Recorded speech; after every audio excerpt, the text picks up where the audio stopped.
Oh, let me roll the intro. I guess might be live right now.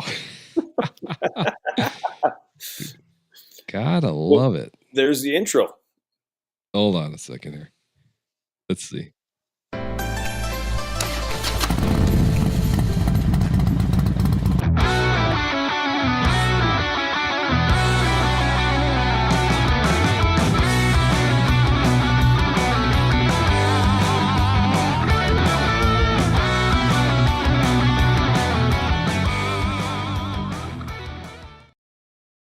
Welcome to another episode of the Ride On Motorcycle Podcast. I'm your host, Jogo, and this stream is sponsored by Break Free.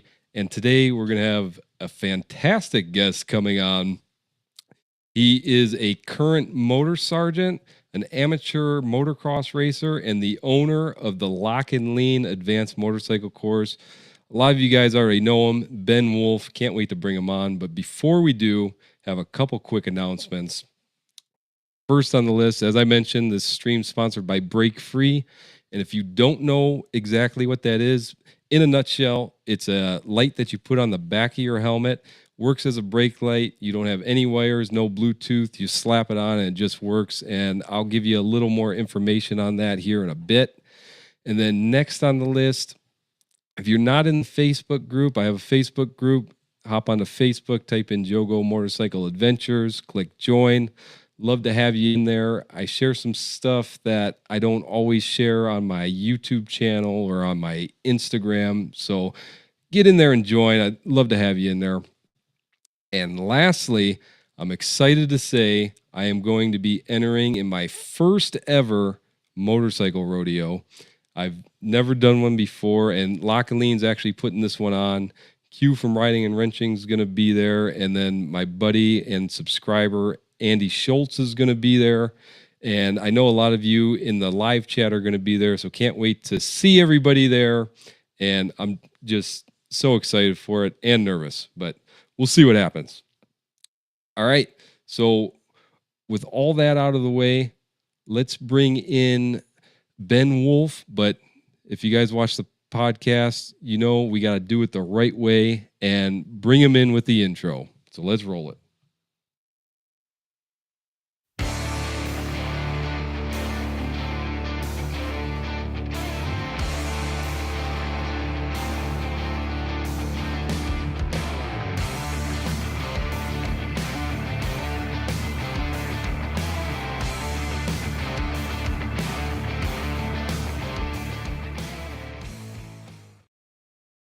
Ben, I'm glad to have you on today. How you doing? Hey, I'm doing great. Thanks for having me, man. That was pretty cool. No problem. No problem.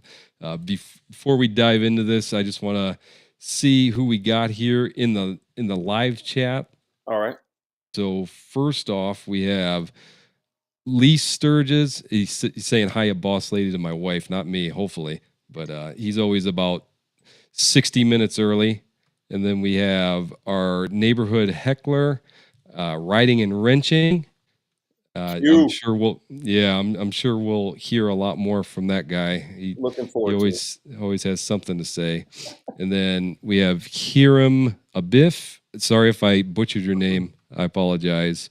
You just need to log into your YouTube account. I think you should already be logged in if you're leaving comments. So I think you're good to go. And then we have Karen. She's always a regular here. Always good to hear her or see her come onto the screen. And then we got Road King DRR803, Adriana Apples, Nova Slow Speed. I'm guessing that's Brad McKnight. And Ken Grant. He made it. Shout out from Pensacola. All right. All right. So just so you guys know, towards the end of the stream, after the last question, I'll open it up for Q&A. So if you have any questions, hold it for the end. And right after the last question, I decided to do a little giveaway because I hit 8,000 subscribers last week. So I'll do a little giveaway, pick something out of my merch store. So sorry, I forgot to mention all that in the beginning. It's been a while since I did this. But All right, Ben, let's hop into the first question here. Yeah. So, why don't you just tell us a little about yourself and what got you into riding motorcycles?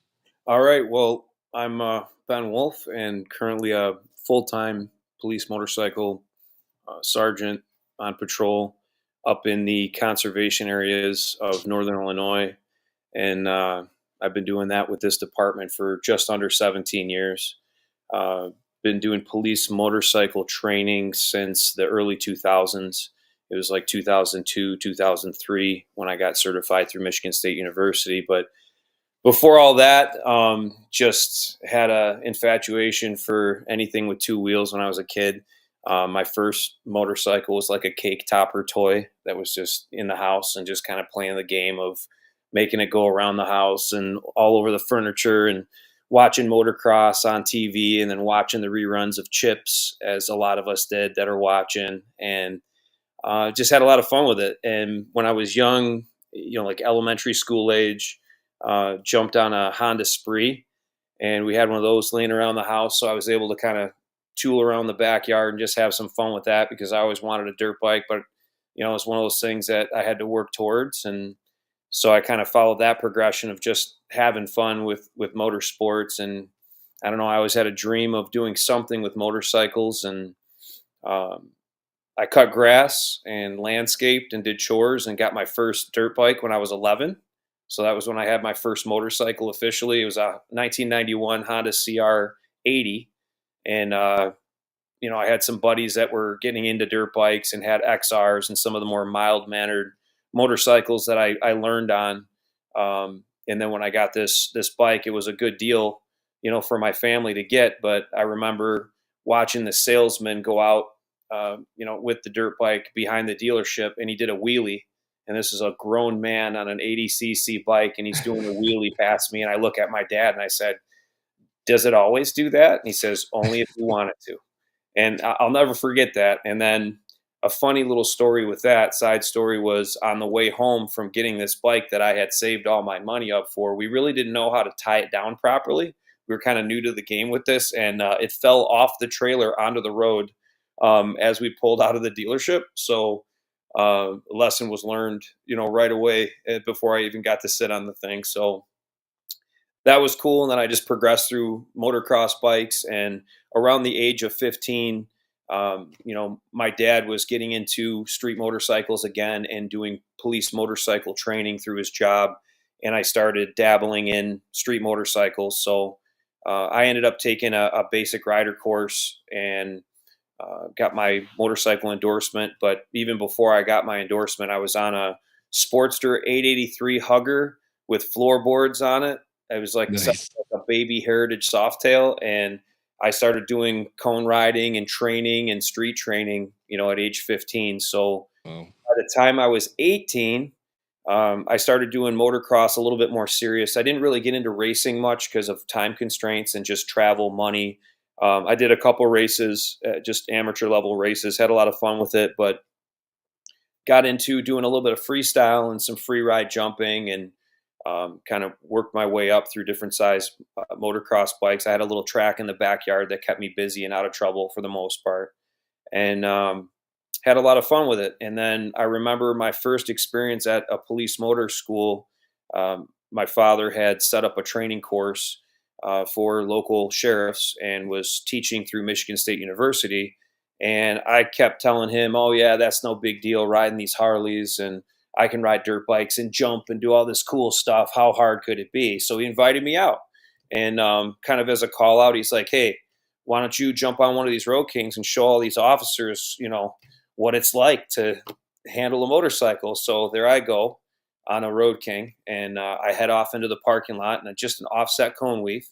And about the second gate in, I had no idea what I was doing. I didn't know anything about clutch and throttle and brake as the way it applies to slow speed operation. And I looped myself out and put myself right on the ground, right in front of 12 guys that are learning to become motor officers. And I remember all 12 of them taking their motorcycles, surrounding me, and then turning their sirens on at the same time. Oh my Like, gosh. welcome to the world of what you don't know. And so that's my initiation to police motors. And from that moment on, I just told myself, I said, well, I really don't want to put myself in that situation again. So if I really want to learn this, it's time to get serious and start listening more. So um, that's kind of how it started as far as me getting into motorcycles, me getting into motors. My dad was a police officer, a career police officer. Followed in his footsteps, both in the police career and in motors, and off we went. So Yeah. moving into where we're at now, it just evolved slowly but surely. As things started to progress in my career, I started to go to different competitions. My first competition that I actually attended was in 2000, and a lot of people don't realize, but my dad had actually started the first police and civilian combined competition back in the year 2000, before it was really a thing to have the police riding community riding with the civilian community. So he's really kind of like one of the OGs that really brought those two communities together, not on paper, but together in a parking lot to start working together to train better and to get these life-saving skills out to everybody, not just the police environment. Now, one thing to keep in mind, I'm not saying that he created police motor riding, competing, anything like that. I'm just saying Right. the combination of bringing civilians into the police world, or non-police, into the police training world. It was really a first of its kind. So yeah, he set the groundwork for that, and it was really nice to have that exposure to the civilian riding community, that they could attain the same skills that motor officers have. So that was the first exposure to that. Obviously, there's been police motorcycle competitions that have been out there long before we existed in the world. The Mid Atlantic, if I Mhm. remember correctly, I think that's the oldest police motorcycle competition in existence. A really well run event. There's a lot of mentors and people that I've met along the way. Al Fariso, for example, New York City. That guy's a legend out there, and among others that have come from there and actually joined us at events in the Midwest. So super cool experience, leading up to that. And then obviously I've traveled around. My first competition, I guess, abroad or away from kind of my home base where I grew up, was Canada, and it was like 2003.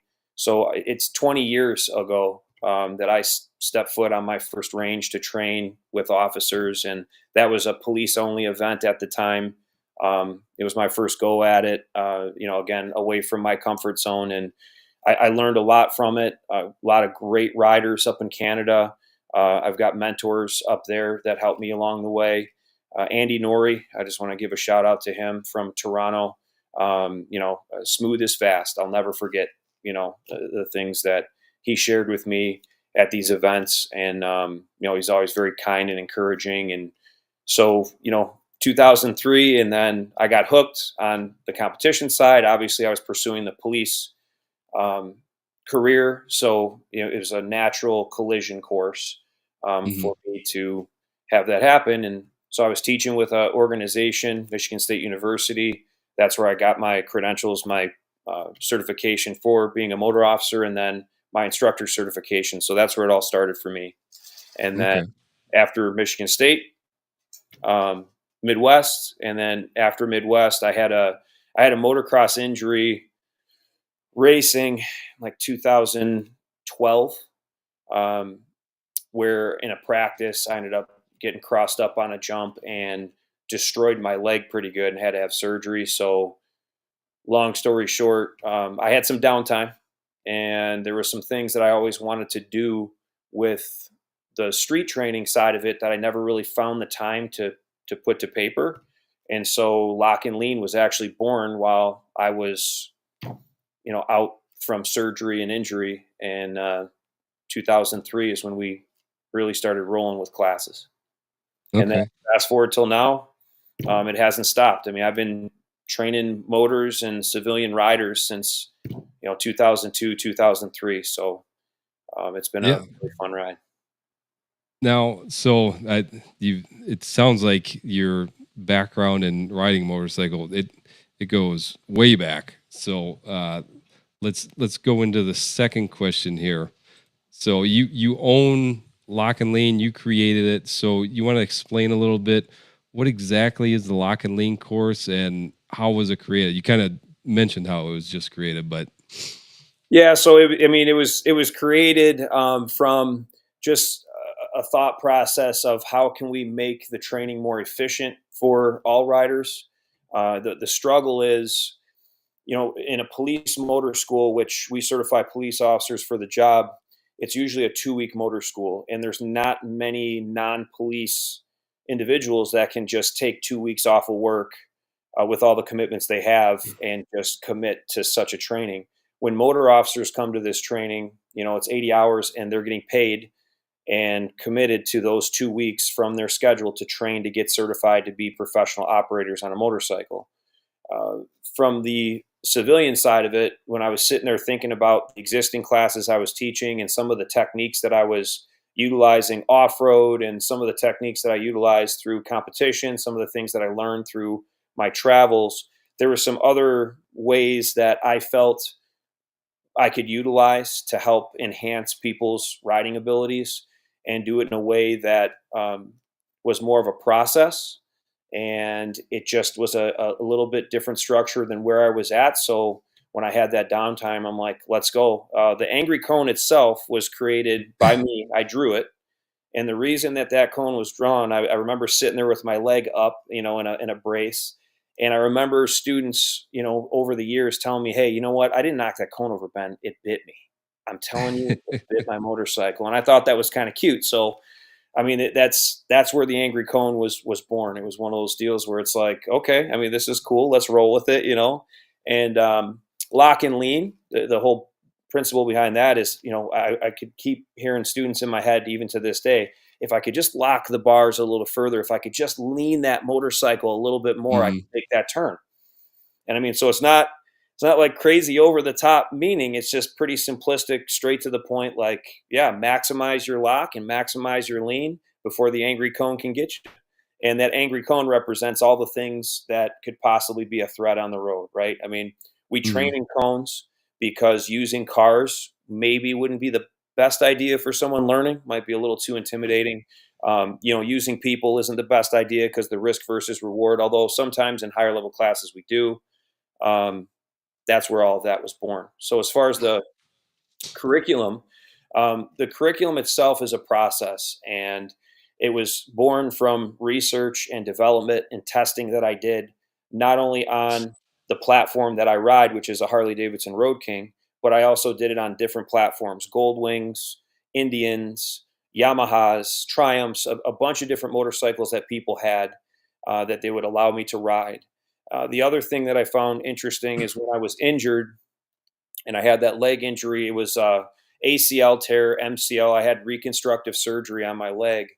I wasn't sure how I was going to bounce back from that injury.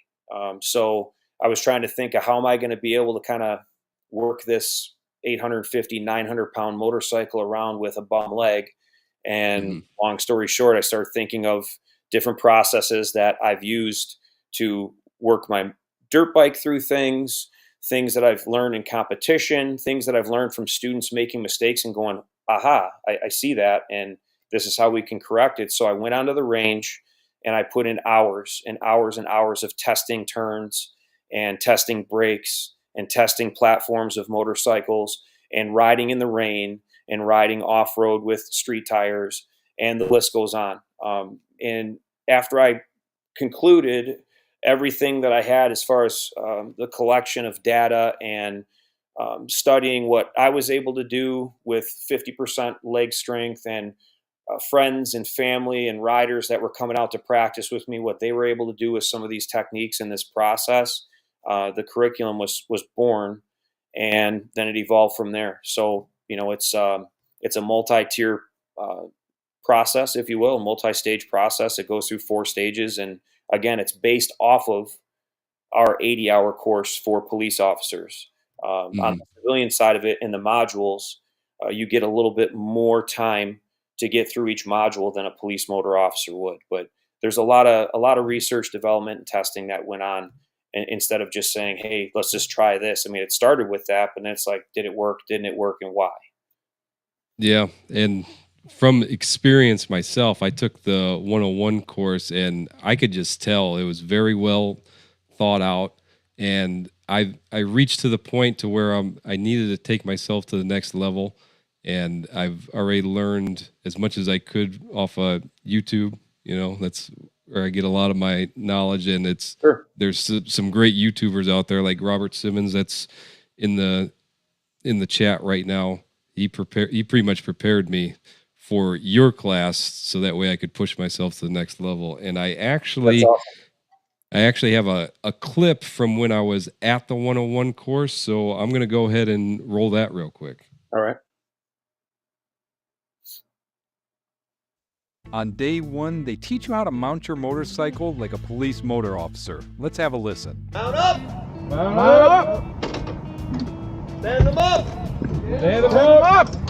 Side stands up! Side stand up! Start your motor! Start your motor! Man, the very first thing we did was we practiced going around corners without our brakes.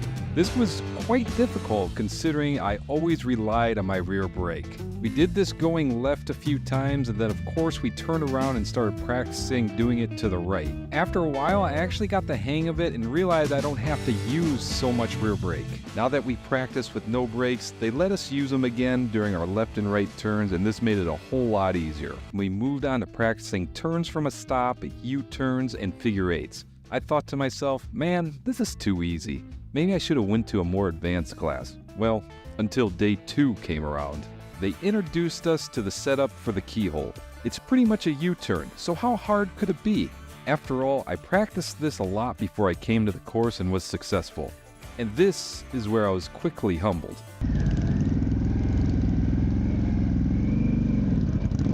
It was at this exact moment I knew I screwed up.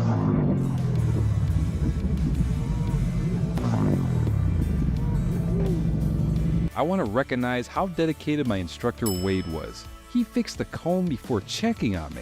Now that's true dedication. Yeah. Yeah. Shout out to Wade, and he fixed that cone before he even checked on me. That's my favorite part of that video. Awesome.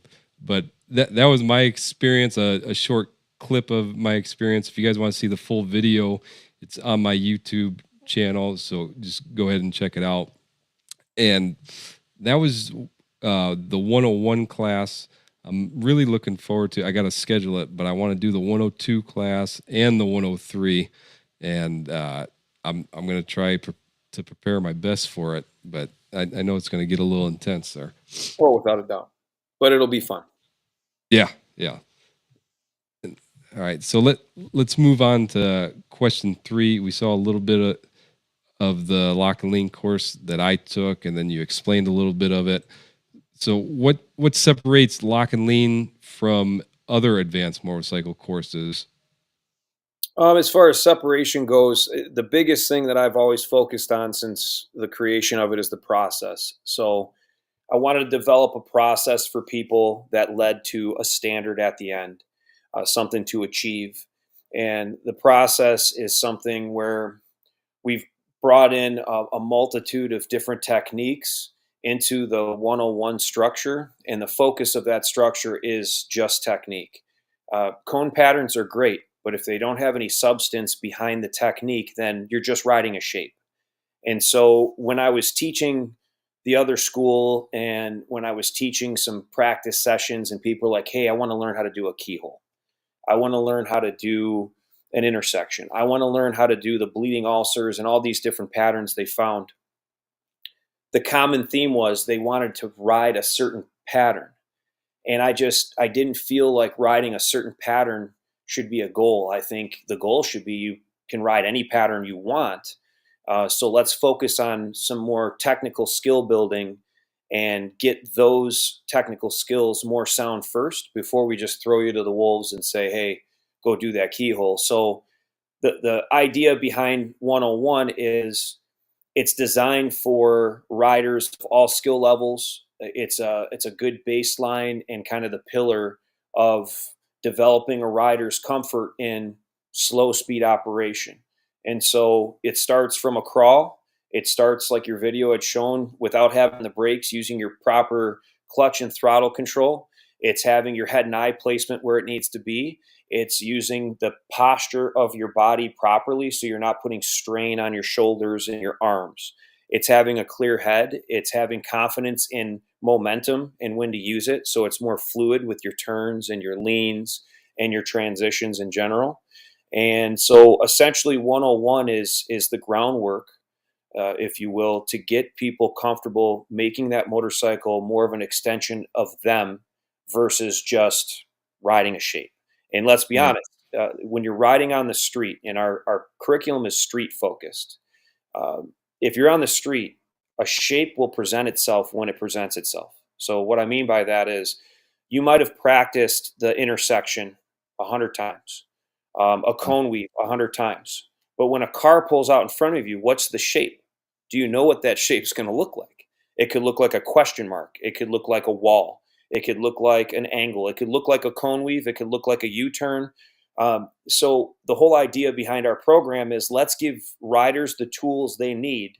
So when a moment happens and presents itself, their instincts combined with proper repetition, practice with purpose, Hmm. it just happens. They maneuver. They don't have to think about it and subject themselves to a bigger problem that's compounding from the fear that's in front of them. So again, learning how to ride shapes is cool, but if you can learn the technique of how to master the technique in a moment of stress, now you can apply it to any shape at any time.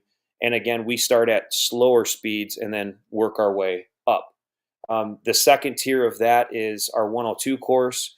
So the second portion of it, we start to put a stopwatch and time riders through the precision skills. So you learned all the technical aspects of it in 101 on how to lean a motorcycle properly, how to slow ride a motorcycle vertically, how to escape from a dead stop and have your controls under control in a situation of duress. And now we're putting those skills to test with a stopwatch because, again, when things unfold in the real world, you never know how much time you're going to actually have in a moment, right? A Yep. car could hit you in a half a second, or you might have a 5 second window that things are just falling and unfolding.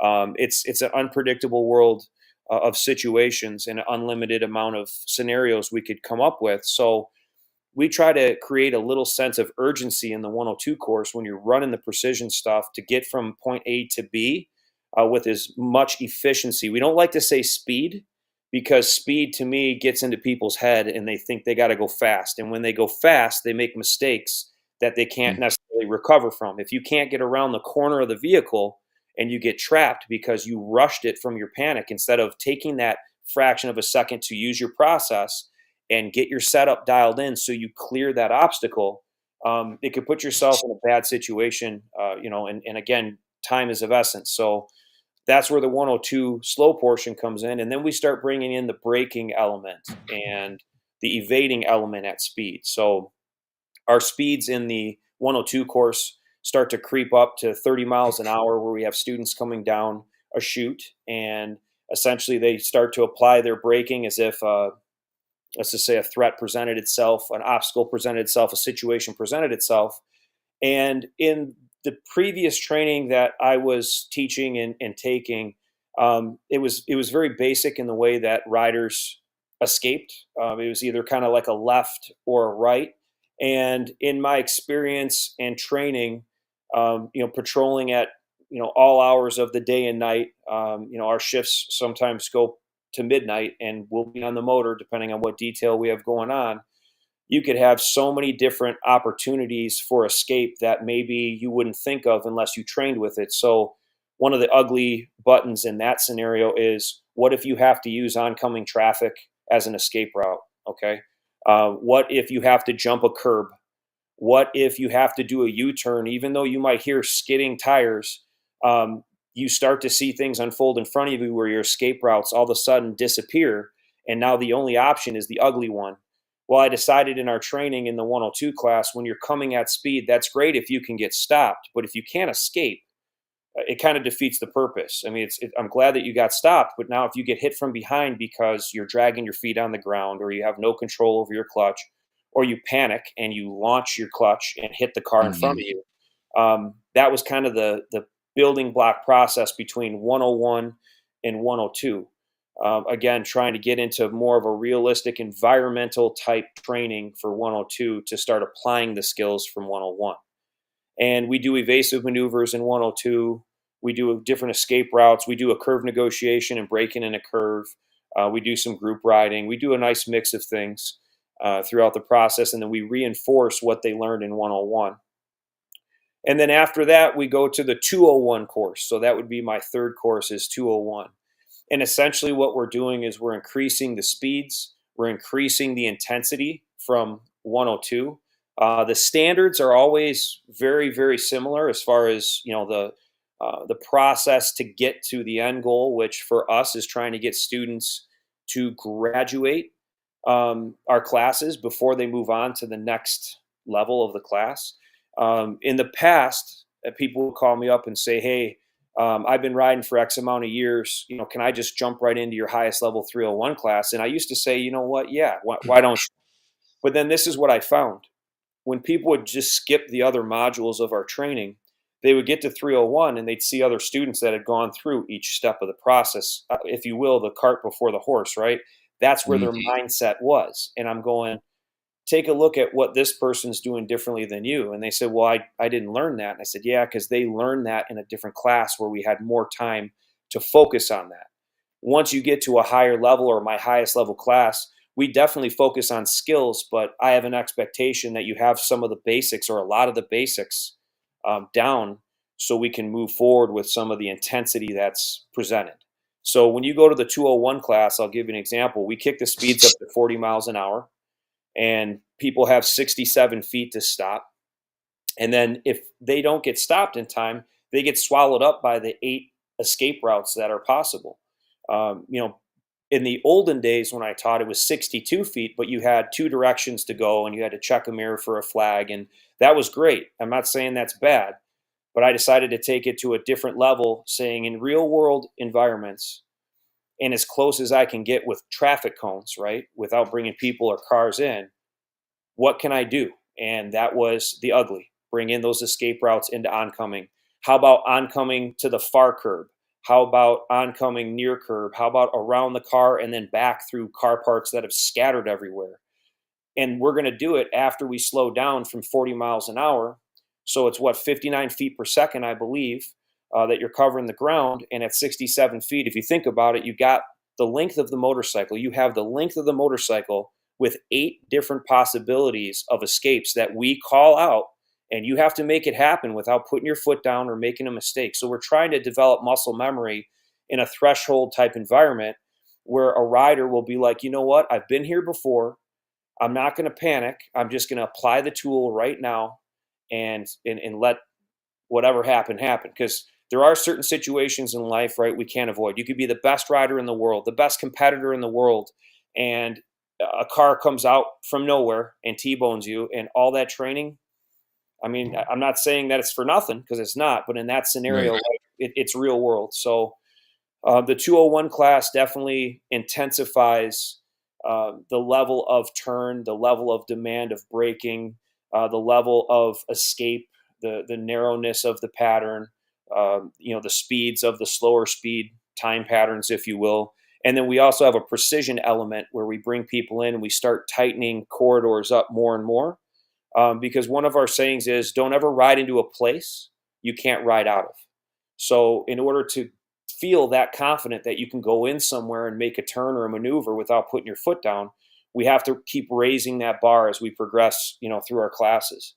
And then the very last one is the 301 class. And when the 301 class was born, the whole idea was, I've competed in motor competitions for 20 years, and I learned a lot from these competitions, from riders, from the environment, from the pressure. And what's really cool about it is, motorcycle competitions, and specifically police oriented ones from the past, the whole objective of police officers competing in the cones was to put a little bit of stress on that motor officer by having his peers watch, the public watch, and putting them on display to demonstrate their skills, which obviously will get the heart rate going, will cause that rider to start thinking twice about a certain turn or a certain thing they don't like in their process, and they got to figure it out, right? It's here's your name, you're getting called, here's your course, do the best that you can. And your objective should be to get to the end of the course, because the way I was always taught is at the end of that course, when we're competing, that's your partner, that is calling for assistance. That's a citizen that needs you to get there. That's an intersection that needs to be blocked because there's a bad car accident. And the list goes on. So my mindset in training from a young age, wasn't about the trophy. The trophy to me was getting to my destination and helping people. And then the trophy was a nice byproduct. I mean, who doesn't like getting, an award or rewarded for doing something good? But it wasn't the main focus, and it still isn't today. It's nice. We enjoy it, and we like to reward people. And again, going back to the class, we do have a standard, and that standard was set based on all the different drills, all the research and development that I was doing on my own and working with people. And we came up with what the requirements are in order to graduate 101, what the minimum requirements are. And I'll give you an example. One of the requirements are you have to be able to turn both directions within 18 feet. Okay, a U-turn. That's one element of several. The reason that we picked 18 feet, okay, so you understand that thought process, is I went out to roadways, and I live out in the country, and I've been out in the country. And if you think about it, where do most motorcyclists really enjoy? The country, and away from the street environment, the city street environment. And so I wanted to look at 2-lane roads, and I actually took out a tape measure and just started measuring them, all over the place, saying, hey, what is this measurement? Just out of curiosity, what is this measurement? And you know what I found? Inconsistency.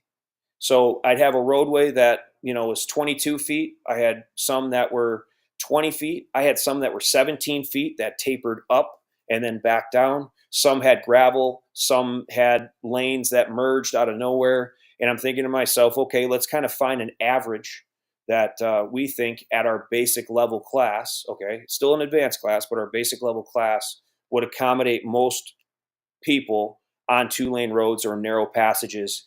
What is a distance that is reasonable for them to learn, but also when they leave the class, very usable and practical, as they go on. So that's one example of why that standard is the way it is. And of course, we have multiple elements to the test. The one thing I tell people is practicing with a standard is practicing with purpose. And if for some reason you set that standard and you don't get to it, it's one of those things where you look at it as half full or half empty, depending on the type of person you are. Obviously, someone could come back and take the course, but I tell everyone that embarks on our journey, even if you don't pass your first go at it, you last all 3 days and you participate, you are going to gain a ton of knowledge, a ton of tools that you can apply, and hopefully you practice what you've learned and you practice it properly, and then have an opportunity to come back if you so choose, if it works for you and you enjoyed it. And then you earn your way through. So when somebody gets a certificate, they earn it. And I think, from you being in the class, you understand what that involves, and, we stick to our guns. Oh yeah, there was actually a guy that ended up failing the course, and I did a little interview with him, but he didn't even know that you would get a certificate if you pass. But he said he gained so much knowledge and he felt so much more confident. He said it didn't really matter. And Sure. honestly, for me, it's just a piece of paper. I'm there for the knowledge. And another thing that I really liked about the 101 course is they give you a new perspective on like thinking about these maneuvers that you're doing. For example, in the keyhole and the figure eight, they showed us that you actually have 2 routes that you can take. So you're riding along the entire cones, but say you need a tighter exit, then you cut in even more and then exit. And I never really thought about it that way. Yeah. So, in that curriculum, without diving in too much to it, because then I'll get excited and start teaching a class on air. And I mean, as much as I'd love to do it, I want to be there to actually go hands on with people to show Yeah. them real time, just the way we do it. But we have different turnstiles, and part of that research and development was the recovery turn, and that's what you're talking about. You're talking about going Yep. from a perimeter turn using all your space versus coming in using your setup space and then turning early, getting the process done. And then on the back end of the turn, where a lot of people feel vulnerable, they have escape routes. That's the recovery turn that you're speaking of. And then as we move into the more intensive classes, we start to talk about dives and different types of braking and things that you can apply at slow speeds. But you're absolutely right. As far as the paper is concerned, it's nice. And as we move forward, next year, we really would like people to start in 101, even if they have experiences, motor officers, if they have experience as, instructors, other places. I mean, I just had a class in Tennessee, and I had, I think, like 6 road glides or something in the class. And I had instructors from another school, and they were awesome people. And, they humbled themselves, came and said, look, I want to learn your process, but I want to do it right. And they were absolutely wonderful people. Another thing I want to just mention, as far as what makes us different from others, I appreciate training and people riding and having fun. And I just hope that people get training. There's a lot of different training schools out there. There's a lot of different styles of riding out there. Enjoy them, try them. Hmm. Not every single school or person will mesh, right? I'm doing motocross racing as an amateur right now, later in life. For some reason, I decided I hit the 40 mark. Let's go jump dirt bikes again. you know, Midlife crisis. yeah, I guess. Or maybe just never left me crisis. And now I'm like, Yeah. okay, the kids are into it now, so I can kind of jump back in the game. But I've gone to a couple different dirt bike schools, and I can say that I mesh more with one instructor than another. And it's not that that other instructor is bad or what they do is bad. It's just different. I connect with the style of a different coach that's kind of more in line of how I flow and do my thing. And there's nothing wrong with that. But Yep. the biggest thing I want to get before we move forward is, I know this is an opportunity for me to showcase lock and lean, but there are a lot of good training schools and instructors out there. I didn't invent it, but I did maybe recreate it to a certain Mhm. degree with some of the techniques that, if you were to take our class with our posture technique and our setup, eyes up, lean forward technique, it is different than majority of the people that are teaching out there, and that's okay.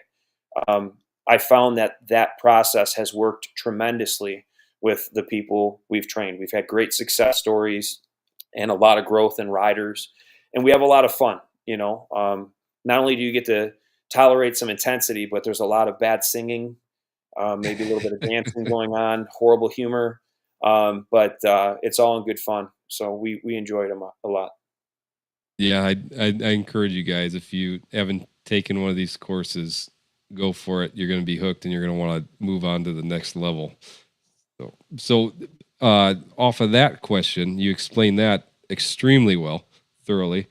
For question number 4, uh, who's lock and lean for, and is there any specific like prerequisites or requirements that you need to have? No, lock and lean. Well, I shouldn't say no. Yes, there is. You have to have a motorcycle license. But Okay, as that's a good far as start. yeah, as far as this, because it's an advanced course, I don't offer licensing at this point. Mm. At some point in my career, one of my, um, I guess, goals for my legacy in training is, I would love to help enhance the standards for what is required to give people a motorcycle license. And I would love for the state to offer a program similar to what we offer to legitimize the handling capabilities of a rider before they leave a parking lot on a legitimate sized motorcycle. That is a goal. But when you come to our course, some people say, well, wouldn't it be nice to have a ton of experience? Well, yes and no.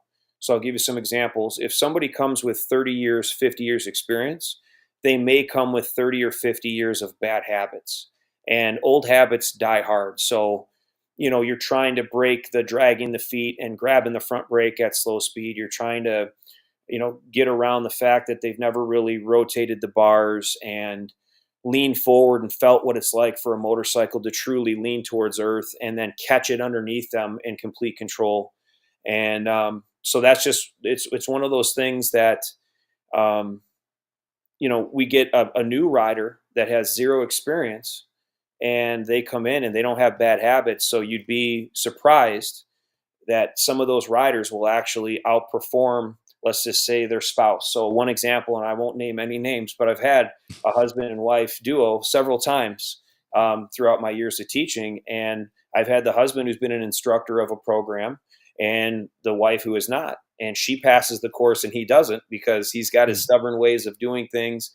And she is just willing to listen and apply the techniques. And it's no fault to him, right? Like I said, that you learn a certain way, they become ingrained. I mean, I've been guilty of that too. When I started this whole process, I was a little bit more stubborn on being more open-minded to the training that's out there. But like I said in my previous statement, get training. There's a lot of good formal training out there all over the world, and there's a lot of really good qualified people that can do it.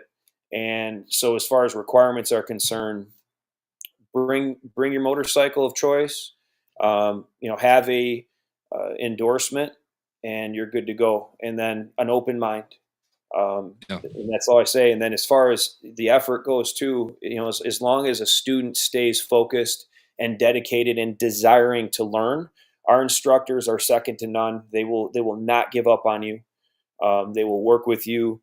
I have some people that I see posts every once in a while, people saying, I'd love to do this, but I'm 70 years old. Well, I have two team members that are in their mid 70s, and they outperform a lot of riders that I know, including myself on some days. And because that's just how it goes. Yep. So when we talk about age or ability, it frustrates me a little bit that people get convinced through maybe a negative channel that they're not able to do this or capable of doing this. I couldn't disagree more. They are capable. A lot of times they don't know the abilities that they may possess until it's tested. And that's why we have standards, and that's why we have a process. Instead of just saying, hey, go over there and do that pattern, we say, why don't we try turning the motorcycle 90 degrees at a slower speed and keeping your eyes up and rotating the bars with a little bit of lean forward and keeping your RPMs in check. And let's see where it goes from there. So it's one of those things where, again, we're fully prepared through our training experience and process to take on, the most experienced rider and their bad habits and stubbornness, or the most basic, afraid rider that just says, look, I was thinking about selling my bike. I don't know what else to do. I got my license, but here I am. We welcome you. We'll take on the challenge. Yeah. One other thing I would suggest bringing to the course is, if you don't have drop protection on your motorcycle, specifically Pan Americas, make sure you have it on there, because when those things fall over, it hurts really bad. It's not like a Road King that has the nice crash bars on it. You mean engine guards?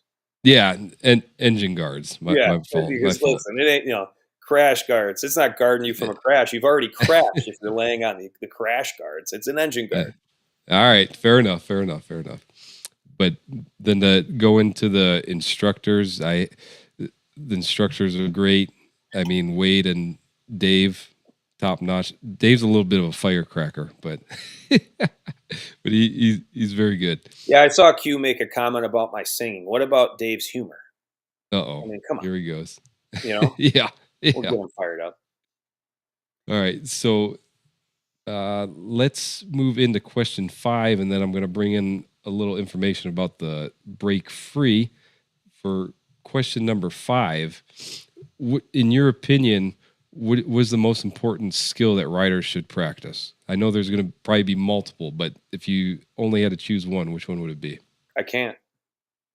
Fair enough. All right, it's your top 3. No, I won't even say top 3. I already had a response. Okay.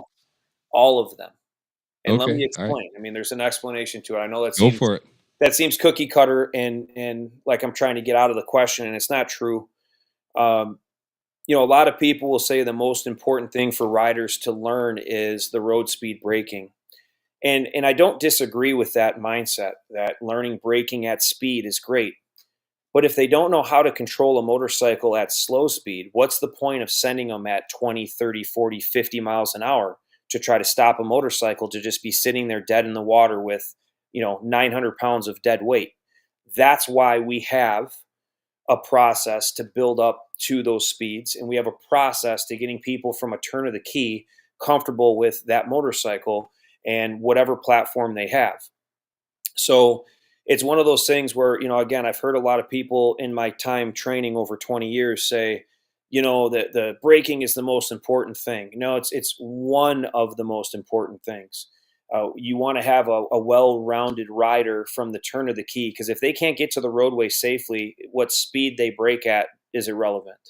So practicing slow and taking baby steps is the way that I like to do things. I'll give you an example right now. Something I'm working on is on the motocross track. I'm getting a little bit more advanced with some of the jumps and things that I'm doing in transitions, but I'm not going to go just hit the biggest jump on the track just to say I did. And hey, I know that's going to be a scary moment at some point, but if I can't corner leading up to that jump, I have no business jumping that jump.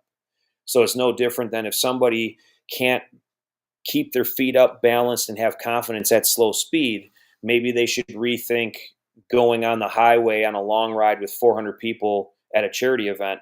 Maybe they should practice slow speed skills and kind of earn their way up. And that's the principles behind what we do. Our instructors, a couple unique things about that process and what they teach. Each individual brings a unique set of circumstances to our class. So that's why I can't tell you that one's any more important than the other, because something that you're struggling with, Q might not be struggling with, or another rider might not be struggling with. So what's important to you is what's important to you. So that is the most important skill set when you come to our class. And that's what I think is really super cool about our class. We individualize it to the people that show up. Yeah, we have a process, we have a curriculum map that you follow, but instructors can deviate and put more emphasis on things that the student is struggling with. So the bottom line is, if you get in a situation where you feel like, hey, I'm struggling with this one thing and everybody else I know isn't, it doesn't mean it's wrong. If it's important to you, to us, it's the most important thing that we got to deal with. So it could be, slow speed control, and slow speed control. I mean, it's a huge topic, right? It's not just going slow. It's managing clutch control. It's managing throttle control. It's managing not only how to turn the handlebars and get the motorcycle to lean, but the timing that you use in order to do that in the moment that's presented in front of you. It's not just going fast and hitting the brakes, but it's going fast and applying the brakes properly and making sure that you understand how the weight transfers differently as you get beyond parking lot speeds. You're no longer pivoting the handlebars. When you're going at legitimate road speeds, you start to get in that gyroscopic effect where the front and rear tire just want to stay locked in.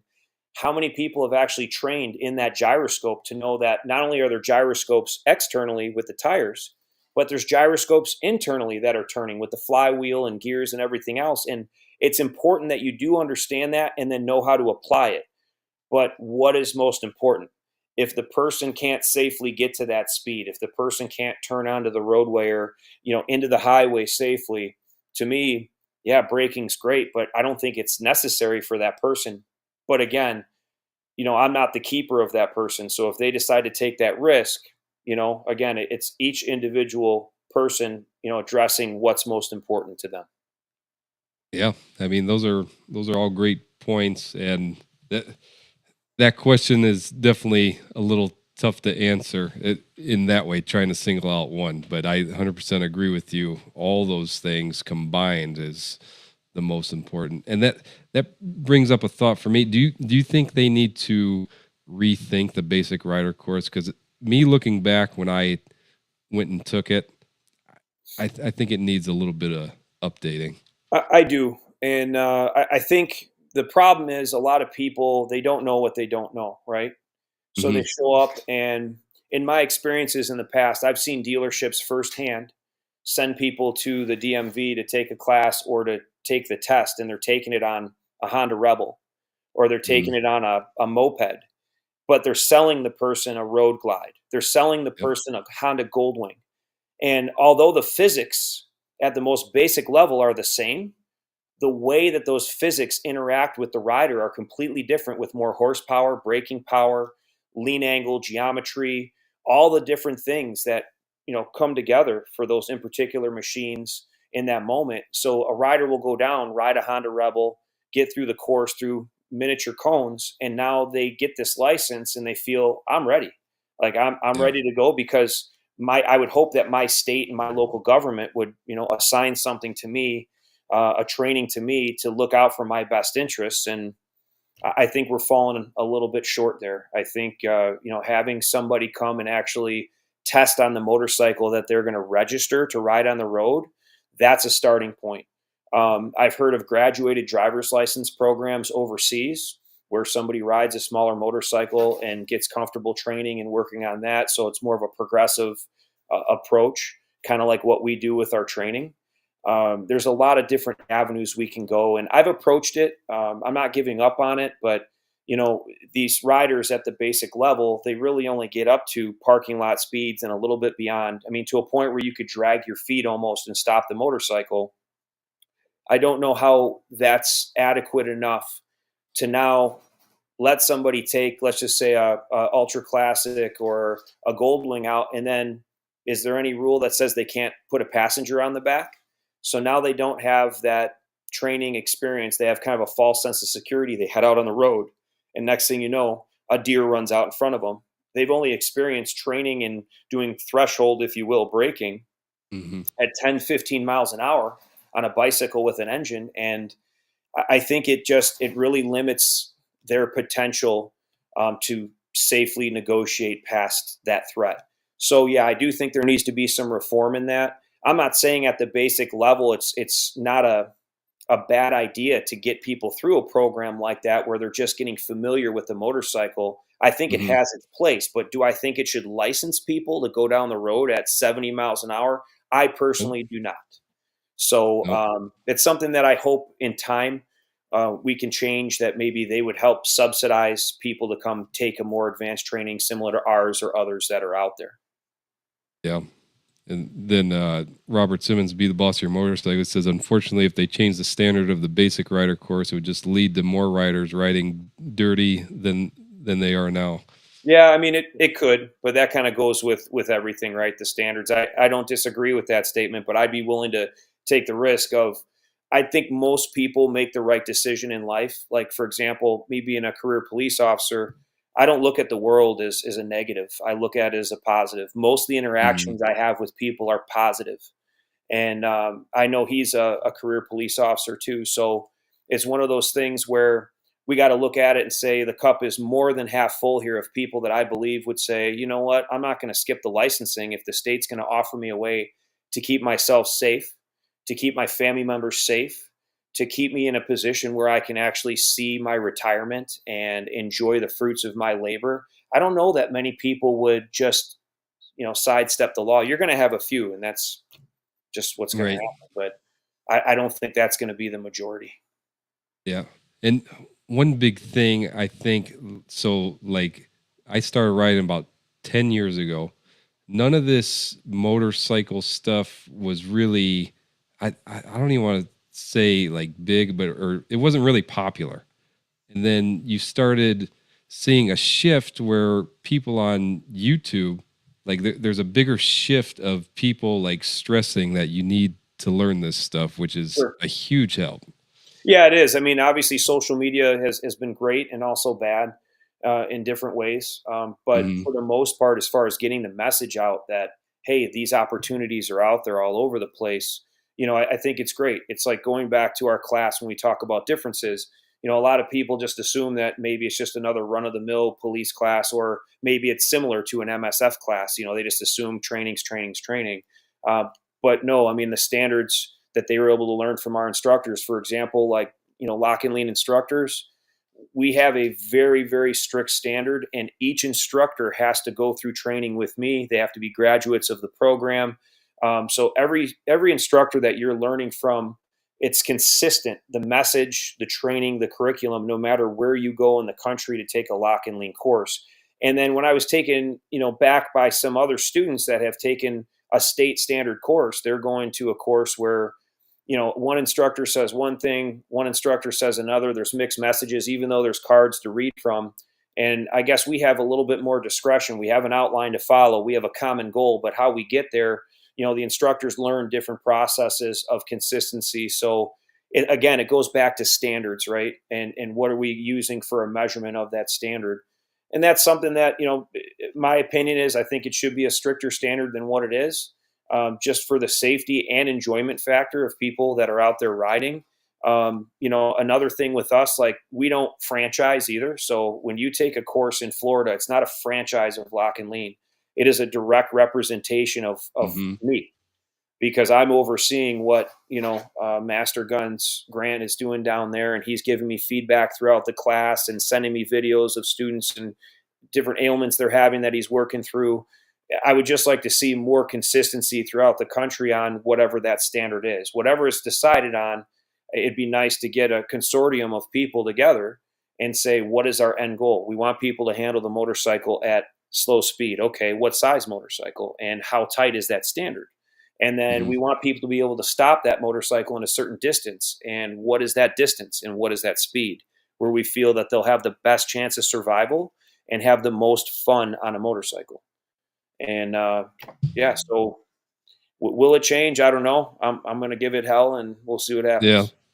No, that is one good thing about your course is it's in multiple locations, but it's ultimately conducted by you. And I've taken Pro Rider, which, no knock to Pro Rider, it was a great course. My buddy Mike Weisenbach did his, but you go to one Pro Rider, it could be completely different to another Pro Rider course because it's franchised out and they pretty much have free reign to do what they want to do to an Sure. extent. So, all right. So we've been going for about an hour here. This is going longer than anticipated, which is not a problem at all. We still got quite a few questions left. But before we do that, move into the next question. As I mentioned, this stream is sponsored by Break Free, and I told you I'd give you a little more information about it. So let me go ahead and roll the promo video for that, and we'll be right back. When you're riding on two wheels, there's one rule you can't ignore. If they can't see you, they can't avoid you. That's why we have to do everything we can to be more visible while we're out on the road. In this video, I'm going to unbox and review the Break Free Smart Brake Light. Let's talk features for a second. This light is special because it's completely wireless. You don't need to use any apps or connect it via Bluetooth to use it. So how does it work? It has sensors in it so it knows when you're braking or slowing down. This is great because sometimes we use engine braking to slow down. That means we're not using our brakes, so our taillights aren't going on. This will give the motorists behind you a heads up that you're slowing down. It has a rechargeable battery that's supposed to last 8 to 12 hours depending on which mode you have it in. This light is IP65 waterproof and weighs in at 7 ounces, so it's really light. For the light itself, it has 100 LEDs and it's a single one-button operation, so they keep it simple. We have the light all mounted to the helmet, now we have to test it. Let's roll, baby. Okay, guys, we are on the bike. Let's test this bad boy out. Downshifting should illuminated. All right, now I'm slowing down with the brakes. Making a left. Okay, so now we're coming up to the stop sign. We're gonna do a hard stop.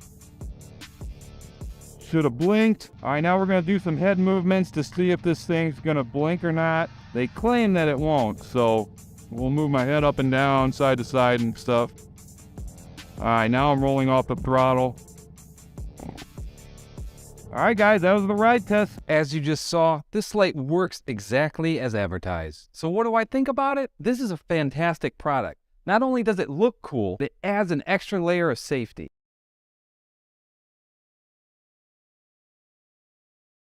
The Break Free light for your helmet, I 100% back this product. It is one of the best products I've ever used. And if you guys are interested, it's linked down in the description of this stream. And if you use my promo code JOGO10, you'll get $10 off the light. So I highly suggest you guys look it up and give it a shot. You won't be disappointed. Yeah, that looked pretty cool. Lights are a good thing. Yeah, I mean the best part about that is it's eye level with like a car behind you. Unlike your taillights, yeah, you can see them, but they're a little bit lower. This will grab their attention a little bit better. Nice. All right. So now that we got that out of the way, let's move on to question number 7. Now this one you can only pick one. I'm not letting you do a whole smorgasbord this time. What- Says who? hey, it's my show over here, okay? Don't boss me around. All right. I'm kidding.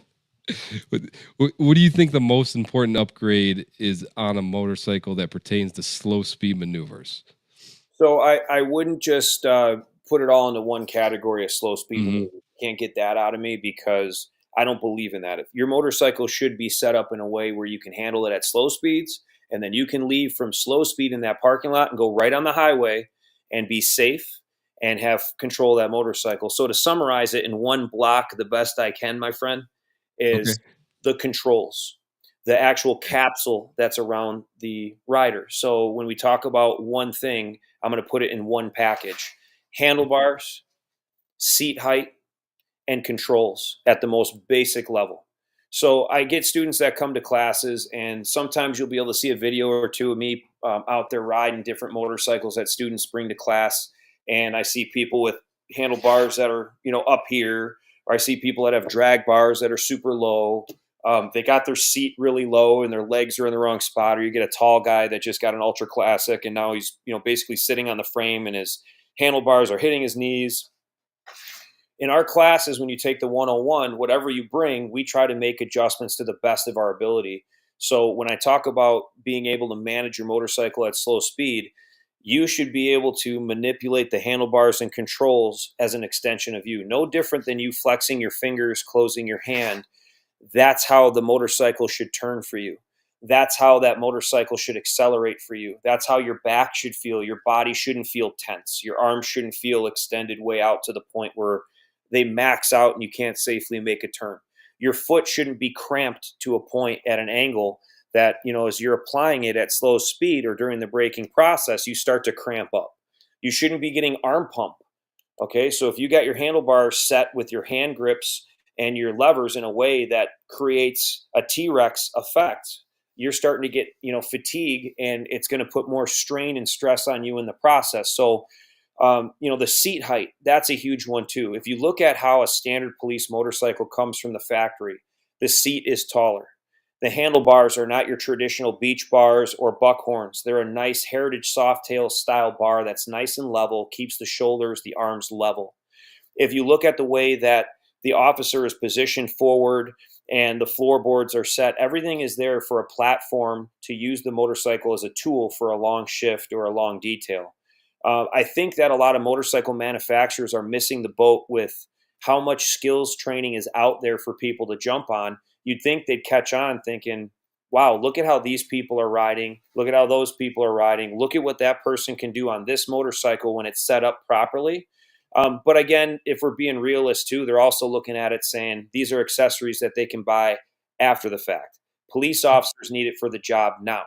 So a lot of times we'll get people saying, how do you set up your motorcycle? What's your main focus? My main focus is the rider platform, taller seat, and if you have a, like say, a road glide and it doesn't come with a police seat, I know that people have put police seats on them, but you can also have somebody add cushioning to the seat. There's lots of custom seat companies out there that will gladly, add some padding in to get you over the center of gravity.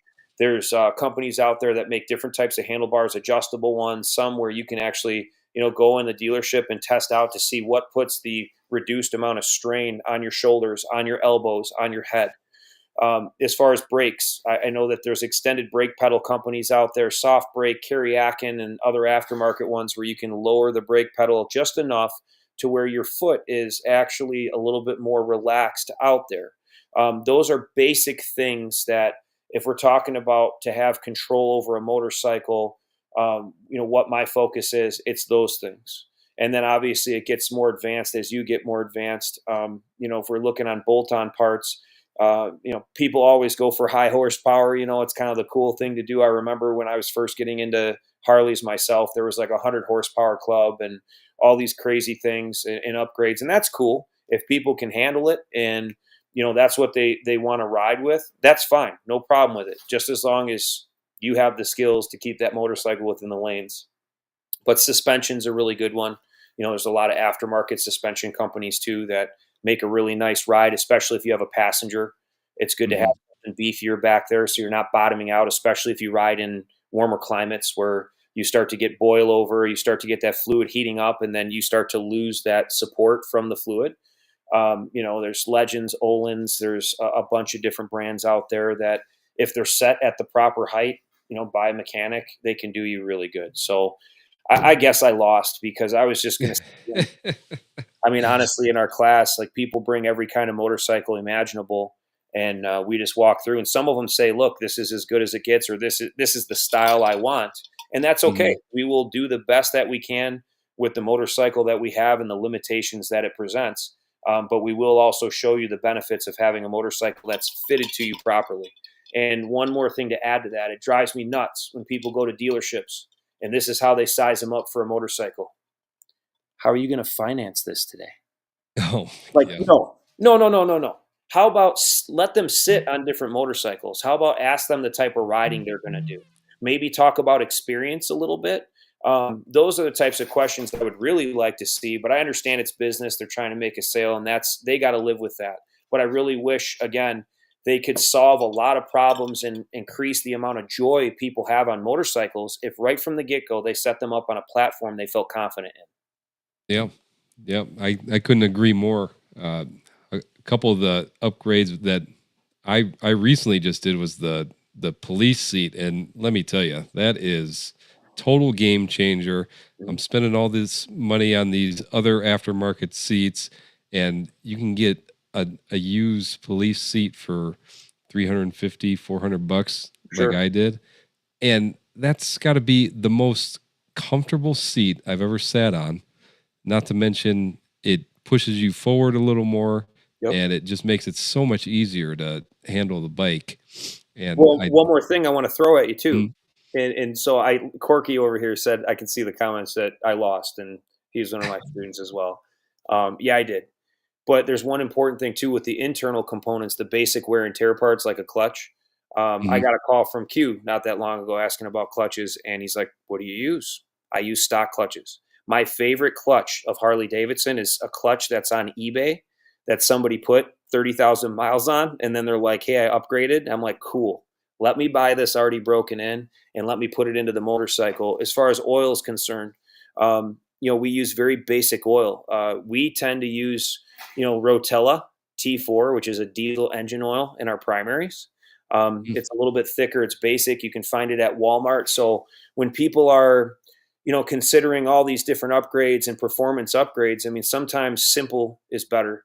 I can tell you that with a stock clutch and with running Rotella for me, it's lasted 2 years in a training environment because my instructor motorcycle I also use in class if I need to for rentals. And so students that are unfamiliar with slow ride and police style riding and proper riding really put a lot of wear and tear on those clutches. And legit, I've gotten a couple years use out of just using real basic, back to basic approach on mechanics. And so just something else to consider.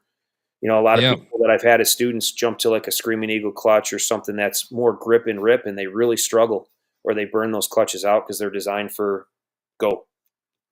Yeah, that's one thing that Wade mentioned in the class that I was in. I asked him like what kind of clutch you guys use because I thought it was something special, and he said the best clutch you can put in there is the stock clutch. Yep. And I said because I put a Barnett one in my Street Glide and absolutely hated it, and then I I I unfortunately put a Screaming Eagle one in, but that was the closest thing I could find to stock. But it night and day difference, so Yeah. much better. Oh yeah. Yeah, between that, the seat, the soft brake, and the soft brake levers, complete game changers.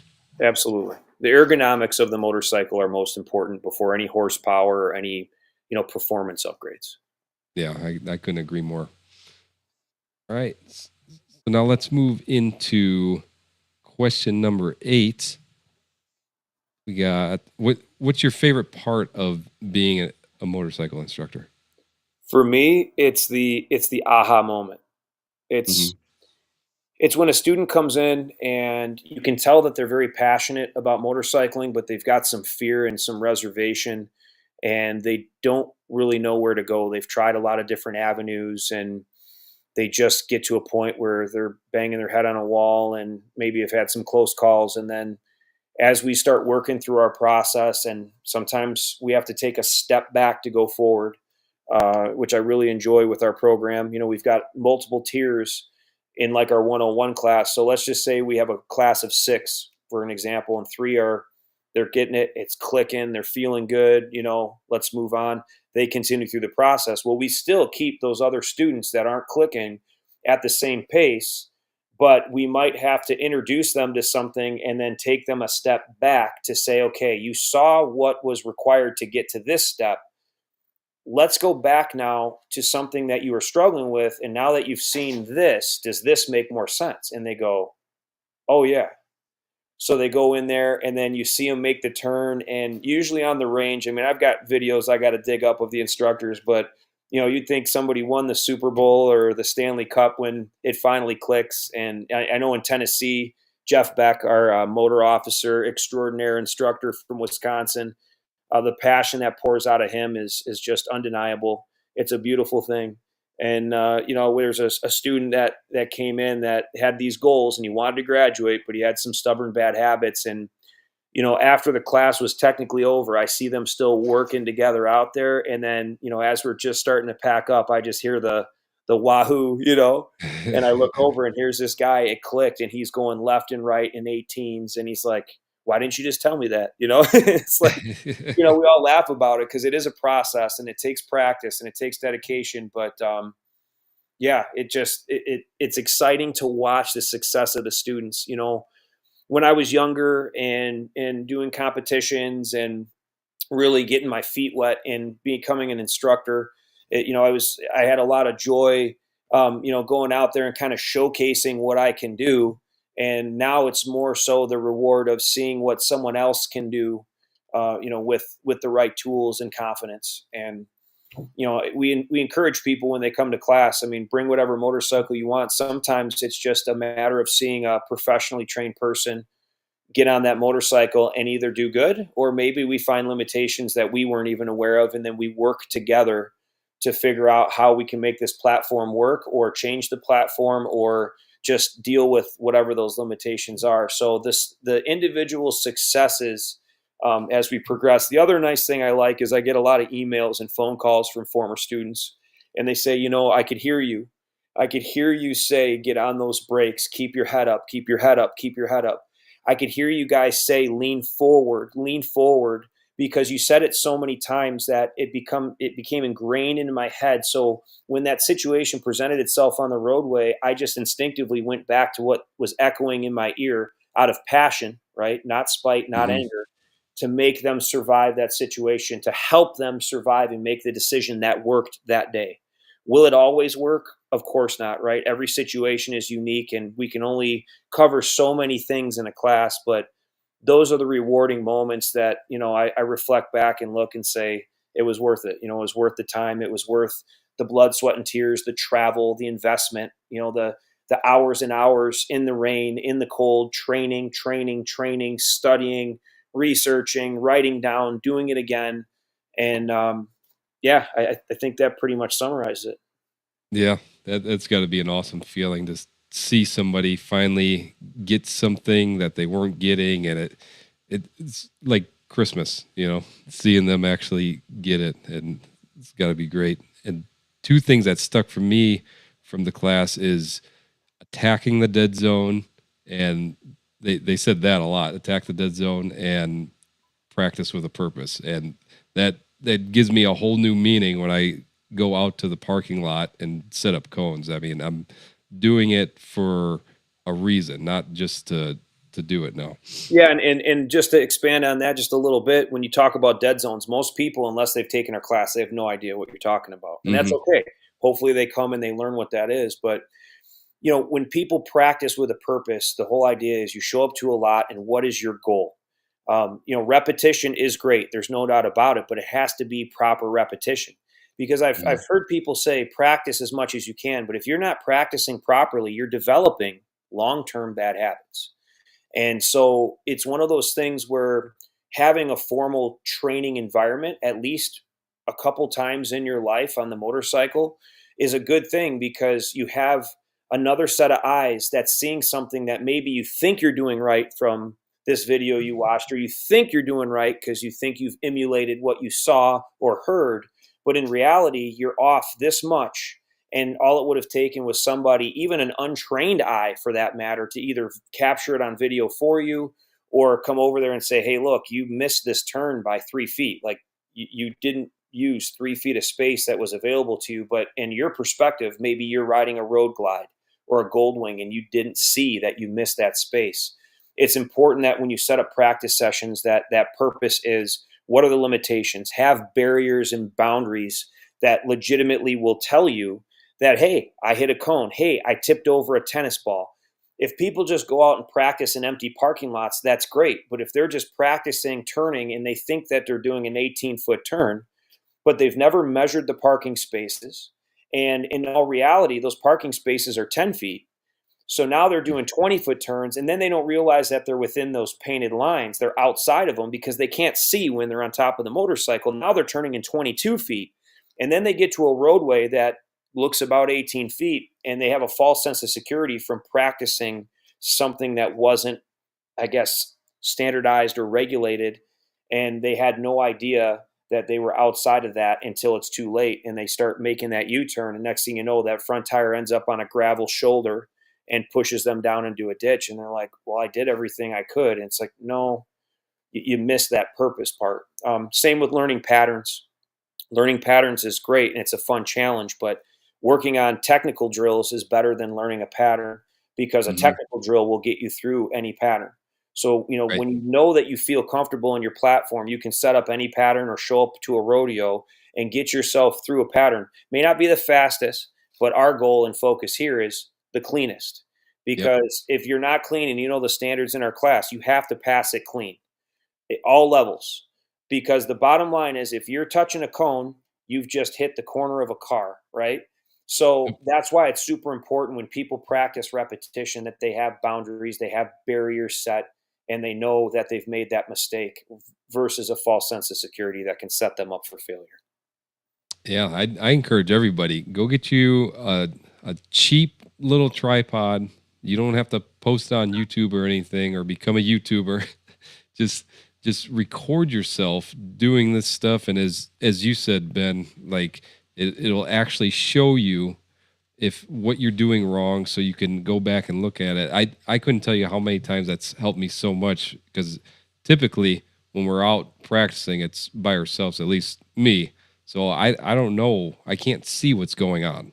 All Sure. I know is I can tell if I hit a cone, but I might not be able to know why I hit that cone until I see it on the video. So I Well, and encourage everybody. one thing to add to what you said, you practice alone and that's okay. But I always tell my students, my instructors, team members, if you go to practice, you should have somebody with you, because if that motorcycle were to tip over on top of you and catch your foot, bad things can happen and have happened. And at a minimum, make sure people know where you're going, have a start and end time. I mean, it's all part of that practice with purpose, right? I know people are like, oh, Mm, it's too regimented and we're not having fun and we're not living free. No, you're just using common sense. If you yeah, don't come home by 8 o'clock, your wife should, if she likes you, she's going to go over there and she's going to check, or a yeah. friend or whoever. So it's just one of those things where just use some common sense with your practicing. And videos are great. They're a great tool to find different angles. Don't always set it up at the same angle. Change angles up. Mhm. And then you can experiment with different techniques. Yeah, no doubt. All right, so let's move into question 9, and then I'll have a bonus question. Hopefully, Q sticks around because he's going to enjoy this one. Oh boy. And then we'll do a quick giveaway. But for question number 9, what's the worst experience you've ever had on a motorcycle? Could be any time. So I have a few. So I'll start with on dirt. On Okay. dirt, I destroyed my leg in a racing environment, practicing before a race, and Was out there with a whole bunch of other riders that all had a different mindset. Remember the whole practice with purpose thing we talked about? Well, I should have probably hung back in the group and let everybody go off and do their thing in the chaos, especially at the amateur level, right? And so I ended up in the middle of the pack and went over a jump. I was just rolling my line. It was just warm ups. And next thing you know, I had a motorcycle over top of my head and had to make a maneuver to not have my neck get crushed by a dirt bike. And my foot got stuck in the side of a jump. And I had a YZ 450 that went off the jump, and my leg stayed with the jump. So that was a pretty awful experience. And then obviously pushing myself now that I'm back, doing some motocross racing or really getting into it, honestly, I've knocked myself out and, injured myself just from pushing the limits. And I've learned a lot, from those riders too, that have actually helped me on the street side of things. Go slow to go fast. I can't say it enough. A lot of times when riders say, I got to catch up with this guy. I got to, ride this pattern faster. I got to get onto the ramp. No, slow down. Soak everything in for a second before you make a decision that could end up getting yourself hurt. On the street, two that I can think of that I was off duty that I will never forget was I was coming back from a training event in Illinois, and a lady lost control of her car and missed one of our officers by 3 feet. I heard the screeching tire and made a escape maneuver down the shoulder of a highway. 3 other officers, again, were off duty coming from a training event, followed me, and the state trooper that was in the back just had nowhere to go, and the car went right by him, 3 feet away, 45 miles an hour into the ditch. So that was a pretty memorable experience. In Michigan, one night I was riding between families' homes, and they had cut out a section of roadway that was about 10 feet long and the entire width of the roadway. And the company did not fill in the dip. It was a privately contracted company. So the concrete had dropped close to 1.5 feet, and they did not taper it whatsoever. It was just dropped. There were cars in front of me, and it was way too late for me to recognize because they had no signage up either.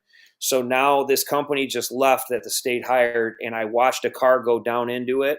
It was a Cadillac, as a matter of fact, and it ripped the entire front end of the car off coming at me, and it goes shooting. I'm bracing for impact. And this is where, when we talk about suspension, with one of the suspension companies, Olin's, I actually helped them with the prototype for the modern Harley suspension that they use. And I had that prototype on the back of my Road King. When I hit that divot and went down, the suspension had loaded, preloaded down and then popped the front end up. So the rear end actually picked up my stock front suspension, and it gave me just enough angle to hit that other side. And I was doing 50 miles an hour. I hit the other side of that pavement. My saddlebags blew open. All my stuff blew out of the saddlebags. I went airborne, landed. None of the tires popped. The rim didn't bend, and I pulled off to the shoulder. And I just thought to myself, man, everything worked out for me. I didn't panic. The other thing I did, obviously, was when I saw that barrier, is I accelerated and got my weight back so I can get the front end light to get up over it.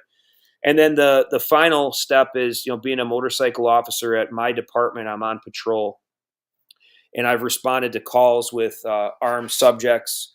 I've been to burglaries in progress, car crashes, a variety of things that have been less than comfortable from a motorcycle. But the element of surprise has been great. Been in pursuit of somebody that fled, that was wanted, and helped apprehend him with the motorcycle. Actually, I went through 9 backyards, a vegetable garden, and we got him in a fenced-in area. But those are less than favorable conditions. But, if I wasn't on the motorcycle in those scenarios with those armed subjects and other scenarios, I wouldn't have been able to get back as efficiently as I did. And I'm still here to talk about it. So as far as a tool for the job, it's not just for traffic. It's worked out really, really well. I literally have a separate book I could write on, tales of patrol, but that's an example of some of the more serious things that I've faced. I've had plenty of people that have crossed the center line distracted, especially in today's day and age with everybody on a cell phone and everybody having to update their social media status during rush hour traffic. Yeah. And then next thing you know, you see the headlights of a car in your lane and you're swerving into oncoming because I've trained that way. It's the only available option that I have. And that definitely, was a close call, a pucker factor, if you will, to have to go and do that and then come back. It's one thing to train for it in the cones, but then when the moment presents itself, I was very Mm-hmm. fortunate that my body, my mind, and my training connected. Because do we really know how we're going to react under a situation or in a situation until we're in that situation? We can all talk about it, but until Yep. you're actually there and you experience it real time, that's when you're going to know if your training's worked for you. It might help you control it. And we talk about experience versus skilled riding. Remember, experience is comfort. Experience is me riding for a set amount of time and saying I'm comfortable on a motorcycle, but it doesn't necessarily mean I have skill to get myself out of situations. Skilled riding and proper training and any type of formalized training to help you connect to your motorcycle is actually building confidence in the rider. So if you can combine experience with confidence, you really have the ideal situation. And that's what we're trying to build with what we have. And so far for my career, God willing and knocking on some wood, I can see it to the end of my career. Yeah, man. It seems like you've definitely had some experiences, no doubt. And I think writing that book would be a good retirement project I think it if you would have too. time. There's some funny stories in there too. Yeah, I'd I'd say I'd I'd be say interested in that. more funny than harrowing. So Yeah. You'd also have to release that on audiobook because I don't think Q can read. So speaking of Q, let's move on into the bonus question. But I have a quick clip to preface this question. So let's go ahead and roll that real quick. Don't anticipate the whistle. On your mark. Get set. Stop. You picked up. Yeah, you're good. You're good. You're good.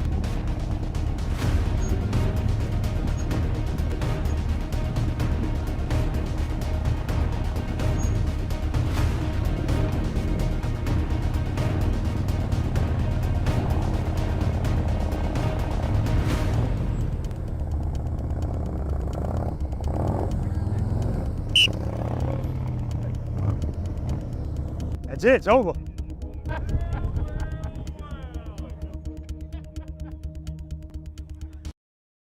What you just saw was the final race of the slow speed championship.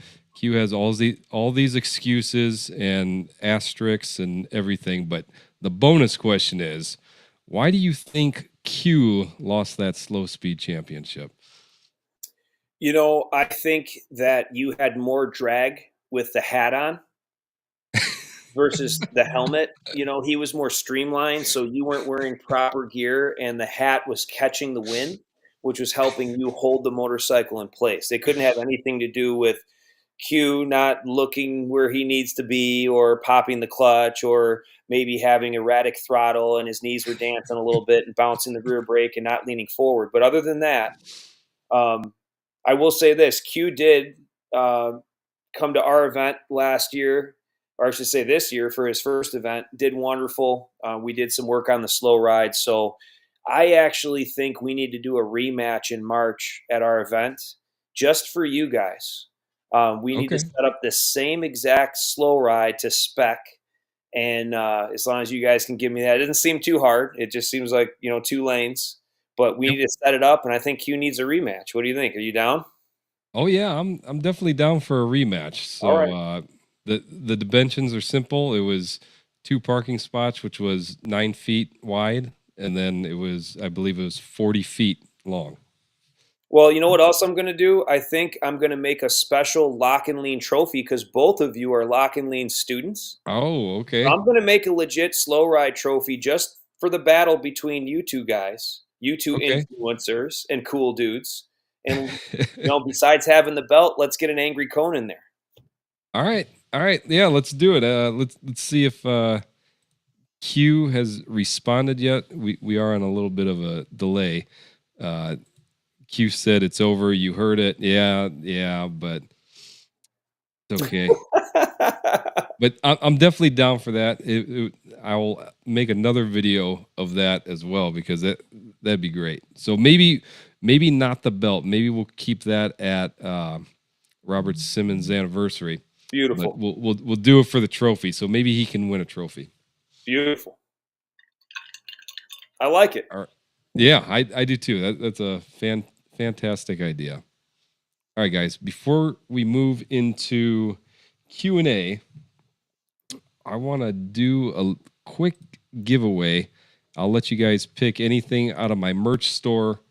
Ben, you can enter too. It doesn't matter. So I'm going to move over to this screen and give Ben a break. Hopefully this works. Every time I try and do this, it never freaking works. So let's go ahead, start typing merch into the live chat, and let's see if this works. If it doesn't, I'm going to be so upset. So let's see here. Oh, it's starting to work here. Look, everybody's entering. You only have to enter it once. Entering it more than once does not make your chances greater. Man, this might be the first time in history that the giveaway tool works. Making history here. Or we'll give it about 20 more seconds, and then we'll go ahead and roll it and see who wins.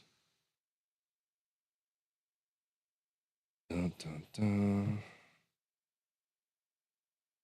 All right. Ted, you guys have to hit a hashtag in front of it for it to work.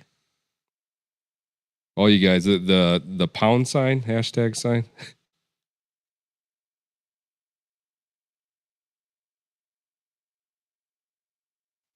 All right, we're gonna count down from 10. 10, 9, 8, 7, 6, 5, 4, 3, 2, 1. All right, we're gonna roll it. Let's see who we got here. Who is the lucky winner?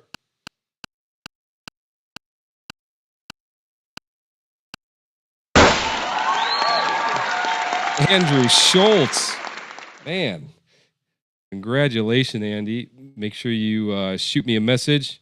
Go into the merch store, see what you want, and appreciate you all participating. I'm glad it finally worked. That was cool. It's awesome when stuff works out. Absolutely. Live. I've had lives where I've used other tools and I'm just babbling like an idiot trying to figure out what the heck I'm going to do now. All right, guys. So we're going to open this up for Q&A.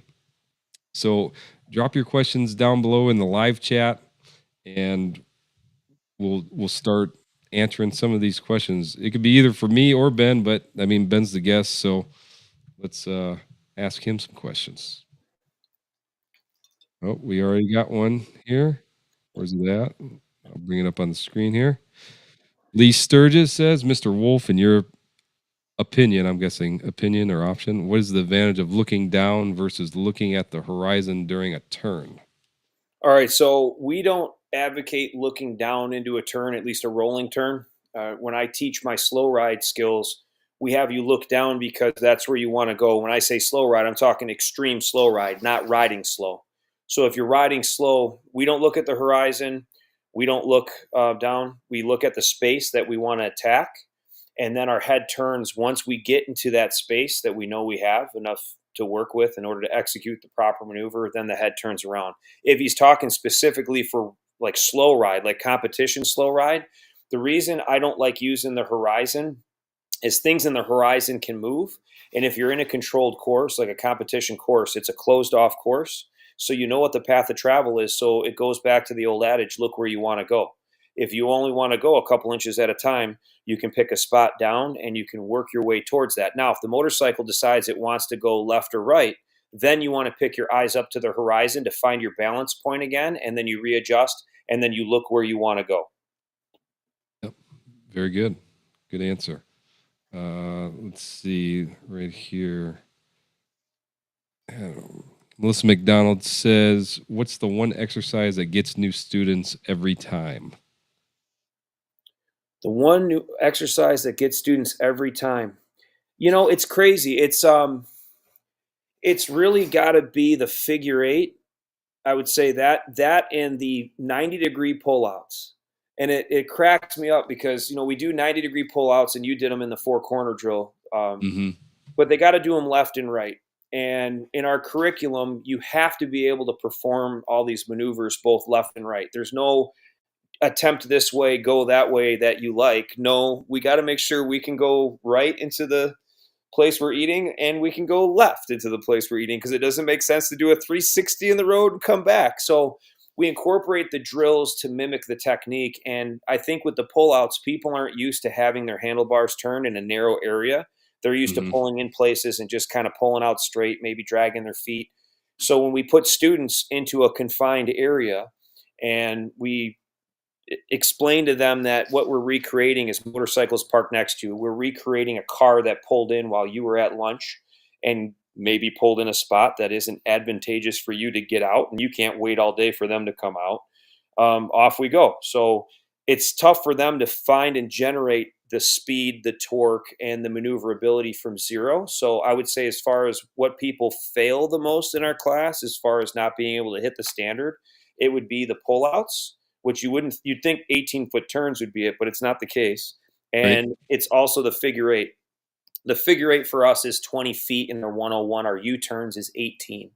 And our figure eight, the way it's set up, you have kind of a narrow entry, and then the figure eight's tied together, the two circles. Well, students struggle with the transitions between those two areas, and we really have to focus on them being more than one dimensional in their riding. So many people just train to do a turn and come back, as opposed to completing the turn and then executing another maneuver as if it would be on the street. If you think about it, think of a car crash, and then I'll move on to the next question, I promise. Okay. If there's a car crash, what usually happens? There's parts. In regards to Things, lots of things. Yeah. happen. Okay. So you decided that you were going to make a U-turn or a circle turn or whatever it is to avoid it. Okay. Next thing you know, there's fluid that's dripping out that if you were to drive through, now you have to transition the other way, away from the antifreeze that's pouring out in front of you, away from the wheel that's broken and rolling your way. So it's one of those things where students, they train so many times in just one dimension that they can't get that transition. And that also, if you think about it, the 90-degree pullout is a transition as well. So I think they neglect the pullout in our class when they're practicing, because they're like, it's just pulling out from a stop. And then they get to day 3 and they're like, Yeah. you know what I mean? So Yep. hopefully that helps. Yep. And that pullout also helps with. I know you've probably seen it numerous times. We've all seen it. These people that turn out of a driveway and they cross over into the other lane. I mean, Yes. That's extremely dangerous. It is. Okay, so let's move on to the next question. Quick comment from Robert Simmons. Ben, I hope you know how much you're appreciated. Thumbs up. Yeah, and I share the same. I think it's awesome that he's traveling around and having fun doing it and interacting with people and sharing some new skill sets. And I've heard a lot of compliments on just the amount of fun people have, out there training with him. And it's a beautiful thing. So keep doing what you're doing. Yep. All right, and then we had, so we'll combine this into 2 of them. We got, I forget, I don't know where the other one was, but the 201 schedule. Oh, there it is. Donald says 301 schedule. Yeah, so here's the crazy thing. I'm glad they mentioned that. Lock and Lean in Illinois has moved to a new location. It's really, really, really cool for next year. So we have an attraction now. Instead of being at the baseball stadium, now we're at Historic Auto Attractions, which is a museum that's 87,000 square feet of American history. And they've got some of the coolest cars and Americana history that you could ever dream to see in your lifetime. And we're training at that facility. So when people come and train with me in Illinois, you get to see some of the coolest things in history you'd never be able to think in a lifetime that you'd be within inches of seeing. I mean, just picture being right there with Wyatt Earp's saddle, Annie Oakley, like the rifle that just all these things. The Secret Service car that was there, the fateful day Wow. of JFK, you name it. There is just so much history there to absorb. So when it comes to 201, 301, the reason I've been delaying is because I've been trying to set up this really cool experience for people to come out, and then when they're done training, they can learn something about this great country. That's cool. That's cool, man. Uh, that now 201 and 301, is that only in Illinois? For now, yes. I mean, I'm the Okay. guy is going to teach that. I have another instructor that's certified to teach that. But yeah, mainly it happens in Illinois. Now we have talked about if riders are interested of me traveling to some of our remote locations, maybe Mhm. Pennsylvania or the competition that's happening in Florida in March. I was considering if people wanted me to come 3 days before the competition and do an advanced class, since you guys are all going down there anyway. I'd consider doing that. Yeah. Okay. Very cool. All right. Terry says it's. I don't think it's much of a question, but he said I took a class from Doug Wolfe about 4 years ago. It was very humbling experience. I plan on taking a class from Lock and Ling this spring. Awesome. Yeah, I mean, that's my father, Doug Wolfe, and yeah, he puts on a really good program. That was where I started. We're a little bit different in the way that we teach and the training curriculum itself, but yeah, an Mhm. absolutely awesome place to learn. So we look forward to having you in spring. Very good. Richard Clark says, "Is there any provisions for people who want to travel to your school to do the course, meaning bike rentals? I'm from Canada." Oh yeah, we love Canada. Uh, You know, uh, yeah, we have motorcycle rentals available. I have a limited fleet of just various year Road King police bikes, but we have riders from Canada, Spain, Brazil. They travel from all over the place. So if there was a class that you had in mind that you want to take, I would jump on the rental as soon as possible because those tend to fill up quick because people like to ride something that isn't theirs to scratch and bang Right. and wear out. But yeah, if you're coming from somewhere else that's a distance from one of our locations, we most certainly can provide you a motorcycle at least up in Illinois. I know there's some rental opportunities in Florida, and then if I travel to Tennessee or when I travel to Tennessee, I usually bring a rental fleet with me. It's just those things go really fast. So again, if Yeah. you're thinking about renting for those accommodations, absolutely. I mean, we've had students that came down to our competition last year from Canada, and I brought them a rental motorcycle to use. So, yeah, we can Awesome. accommodate. Yep. Awesome. Uh, Kevin B says, any particular bars recommendations for us short riders on a big bagger Roadmaster, trying different bars for best fitment. I wish I had, the knowledge, the working knowledge of all the part numbers and availability out there. All I could tell you is this: try to get a handlebar, a universal bar that's more central to your body as opposed to up or down. You want to try to have your hands in a position where they can be relaxed, your arms are nice and even, and it minimizes the amount of effort you have to use to turn the handlebars. Most certainly, if they want to email me, I can reach out and do some follow up on my own for them and with them and see what we can come up with to get as close to that as possible. I'm absolutely willing to help with that. So it's lockandlean@gmail.com. Feel free to email me and I'll help you with that. Perfect. Yeah, for me, I used to ride with 12s, and I'm like, this is too tall. So I went down to 10s, and a good company that I came across is Factory 47. They have a nice pullback to you, and they're not too tall or not too tall, and Sure. they're spaced just perfect. At least for me. I mean, everybody's different. It's like wearing a different pair of shoes.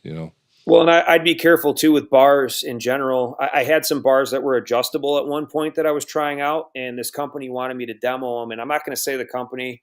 I didn't proceed with the bars because when I was using them at the adjustment points from the amount of torque and stress on the motorcycle doing motor training, I actually was able to break one of the sides loose. Oh wow. So for me personally, I like a fixed bar. Now I'm not Mm, saying that, technology hasn't changed. This was several years ago, but it's a lot harder to break a solid piece of metal than it is with all the extra moving parts.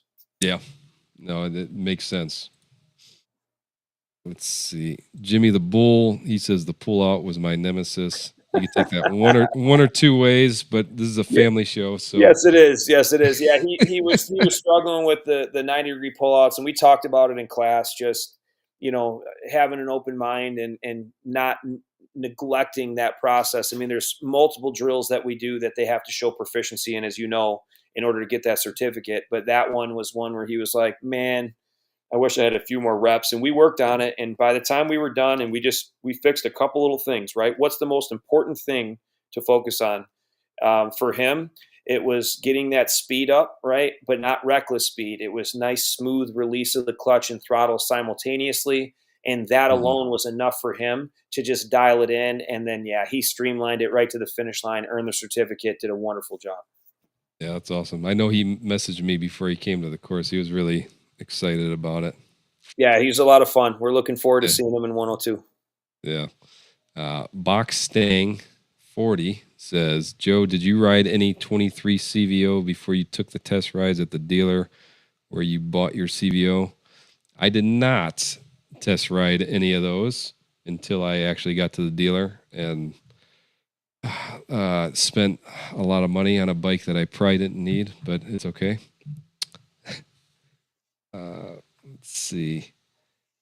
Riding and wrenching says the figure 8 was wearing me out.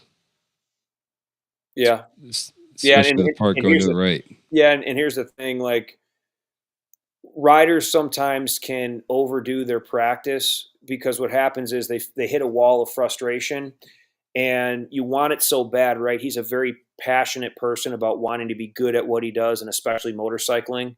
Mhm. So I had to basically tell Q, like, look, you got to get away from this, work on some other techniques that will build you back up to the confidence level of conquering that right turn. We know right turns is been his weakness.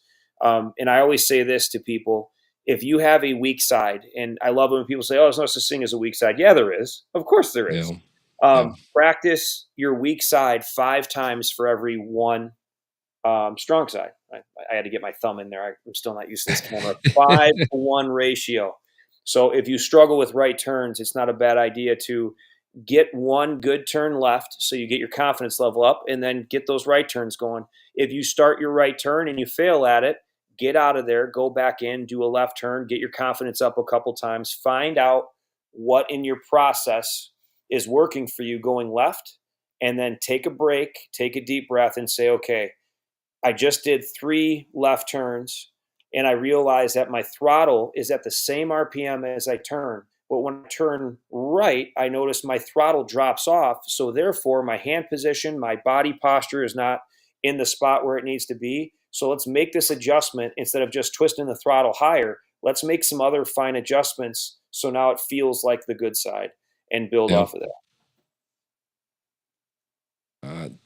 Lee Sturgis asks, what's the best way to practice for slow race comps? Q might need this, LOL. Hey, I'm Wow. taking shots at Q. Yeah, he's throwing it down. So for me, the slow ride's always been something I've really enjoyed over the years, and I like jumping on different motorcycles and slow riding too. It's always a fun challenge to me. So when students bring something to class, Goldwing, whatever, let's slow ride it. For me, practicing the slow ride, there's multiple elements, but at the most basic level of discussion, learning your path of travel, whatever that is in front of you, and understanding and committing to that is part of it, because then you're committed to your process. If you're just slow riding to slow ride, you're just balancing. But if you have a set area that you're working with, like, for example, if I was in, let's just say, a detail where I need to keep both feet up on my motorcycle on a parade route or on an escort, because I don't want to take that extra half second to put my foot down for what could happen or what could take place. I need to have my feet up. I need to be ready to go.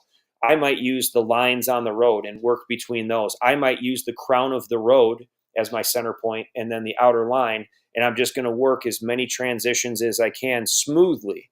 Another good thing that's real easy to do is go into grass and go on gravel and practice your slow ride. Why? Oh, wow. Because it throws all kinds of surprises at you, because what's under the grass? Who knows? Right. When you Right. start slow riding on pavement, you can kind of see that there's a crack coming. You can kind of see that it's uneven. You can see this, that, the next thing. You go into the grass, all of a sudden there's a little hole, there's a rock, there's something living underneath there. And next thing you know, you're thinking you got a good hold going, and then life throws a little wrench at you. And now you have to make a fine adjustment to keep your feet up. And if you're on grass, the nice thing is if you tip over, it's a little bit softer than pavement. It can Yeah. still hurt if you get your leg caught, most definitely, but gravel's the same way. You practice on gravel, you hit a pebble, right? I mean, if anybody here has skateboarded or rollerbladed or roller skated in their life, Yep. Yep. picture like your body on this board, right? Cruising along, and a pebble this big takes you off. That's why I got out of all of those, because I'm Mhm. like, if I can get taken out by a pebble, but don't kid yourself. On a motorcycle, if you're going super slow and you're concentrating all of that energy into that ball, right? That torque Mhm. ball that's just holding in place, and you hit a rock, next thing you know, it rotates and it puts you on the ground. But if you can compensate for that quick change, now it's developing that muscle memory of, I know what inputs I need to do to not be out of control here. So those are just some of the slow ride elements that are at a real basic level, available for people to use. That's usually anywhere. You can go to a parking lot and find some grass. You can usually find some gravel in a parking lot that isn't dusted off, or a gravel road. You could do it in your driveway. When we get into the more technical side of slow ride, it really is a very technical process to be good at it. It's very exhausting. And it Mhm. can also be detrimental to all the operating systems on your motorcycle. If you're just sitting there doing clutch, throttle, brake, I know cop tricks, that's not the answer. There is so Yeah. much more to it. The less brake you use during slow ride and you don't crush the egg underneath your pedal, the better you are. Okay. Let's see what else we got here. Um, you said all good, even though Joe whooped on me. I still learned a lot. Learn when you win, learn when you lose. Absolutely. 100%. Yep, All I'm gonna fun and say games. I've learned way more though in all of my failures. Um, it's one of those things in life where it's like, again, each person is their own unique being and creation, and if they accept failure as a success, I mean, I remember a poster from No Fear in my garage. It was like, you must always push the limits, Mhm. because if you never fail, you never succeed. And I had that as a kid on my wall. And when I go out on my dirt bike and fail, or I played ice hockey and still play ice hockey and still ride dirt bikes, and I learn more from the mistakes and then how to apply them. And the victories are nice, but they're short lived, right? You're only as good as your last Yep. win, your last moment, and then you got to get over it and move on. Yep. Couldn't agree more. Then Robert said, I would definitely recommend you traveling. Absolutely. Yeah, And I'm down. I'm down to travel. yeah, Karen asks, is that competition in Broward County in Florida? I don't know where Pensacola is. If I don't know if Master Guns is on right now. Wherever Pensacola Harley Davidson is, I'm not familiar with the counties of Florida, but it's at Pensacola Harley Davidson, March 22nd through the 24th. Does that sound right? It sounds about right. It's on my Okay. calendar. All right. Let's see. Karen says, I'm at the 34th Southeast Police Motorcycle Rodeo in Pompano. Is that? No. Yeah, our event is completely separate from that. It's our 11th annual, March 22nd through the 24th. All riders are welcome to come and attend the seminars. The event itself is full for riders, but if you're a rider that just wanted to come and just check out the training seminars we're doing, we have a lot of onlookers that we involve with the seminar. So if you missed out on competing, or you're not quite ready to compete, you don't want to subject yourself to that quite yet, come on over and learn something with us. I come to that event, and our instructors all head down there, and we put on different training seminars that we pull elements from our different classes and offer some insight real time with riding, and not just discussion for the riders. Yeah, it's going to be great. Can't wait for that. Corky says, turning right was my nemesis until 2 p.m. on day 3. Yeah. So I will say we call it the Harley pill, just because we mainly ride Harleys, but it's the motorcycle awareness pill that clicks. And I tell people with our class, with the intensity, the standards that we set, yeah, they are high, but they're very possible for any rider. You got to be able to deal with, hey, these first couple exercises, like your video, these are easy. I should have picked a higher. Oh, no, no, Yep. no. I'm good. And then you'll be like, wow, now I get it. And then there's this wave. It looks like an EKG, and Yeah. it's just one of those things that I tell people to be patient with your process. You came into this with whatever life experiences and world experiences that you've encountered, and that's tough to change overnight. And maybe we don't want to change all of your experiences and training. Maybe we just need to add a couple of our skill sets to your existing skill sets, and let's rock and roll. Yeah. Uh, Donald Huckstep says, Ben doing any competition? Not lately. The last competition I did was Badger Motor Officers, and that was in August. And the next one that I have planned, I don't know. I've been kind of toying with the idea of doing a couple this year. My kids are doing competition swimming and been super busy learning how to ride themselves, and they want to start racing. And so I don't know which competitions. I know I'll be at ours to help, facilitate the training side of it. I do plan on attending a couple, maybe 3 next year.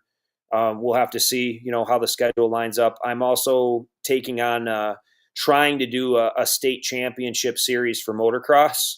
So we'll see how well my old body holds up to that that challenge. It's something that as a kid I always wanted to do. So before I get much older, I think now is the time if I'm gonna, Yeah. take my body and put it through there. But I most definitely plan on and hitting up a couple of them for sure, and we'll see how it goes. Maybe more. Very good. Good luck on that motocross thing. Thank you. Too. Thank you. Robert says exercise number 4, highest failure rate, 90-degree pull out. Let's see.